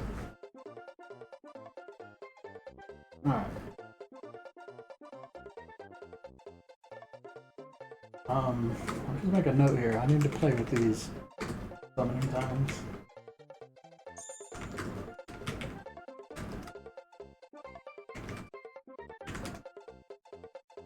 Okay. He's back. Okay, so that's that. The wyvern's fine with everything we've said. I think it's always going to be on screen though, or it's gonna follow. Really, all of them's gonna follow except for the slime. Slime does not follow. Slime does not follow. Just because the slime has to interact with the ground. Also, okay, so super slime, variable, jumps, and self replicate. Okay, that's cool. Wyvern's good, ghost is good. Dragonfly is fine.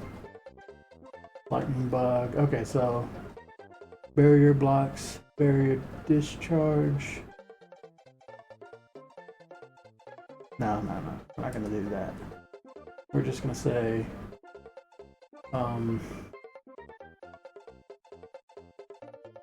projectile reflect. Okay.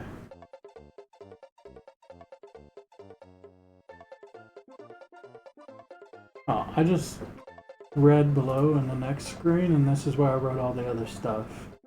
Let's see. Just make sure this is alright, yeah.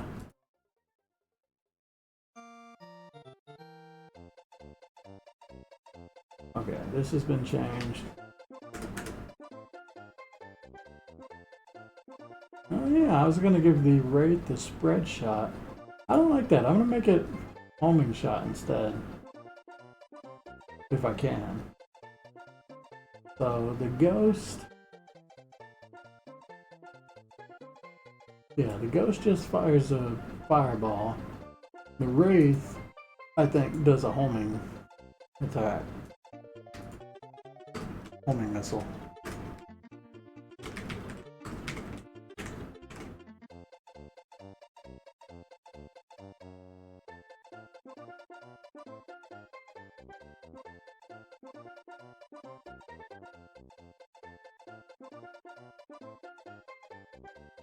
Okay. Alright, I think we figured that out. And that should work fine. Okay. So, I got these guys ready to go. I just gotta color them in.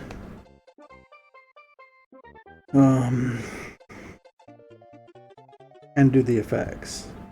Which is, for this, the fire breath. For the ghost, it's the fireball and the eruption.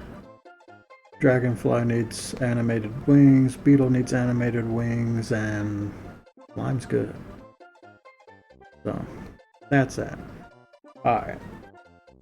I'm gonna take a break here. I've been going for 4 hours. It's nuts.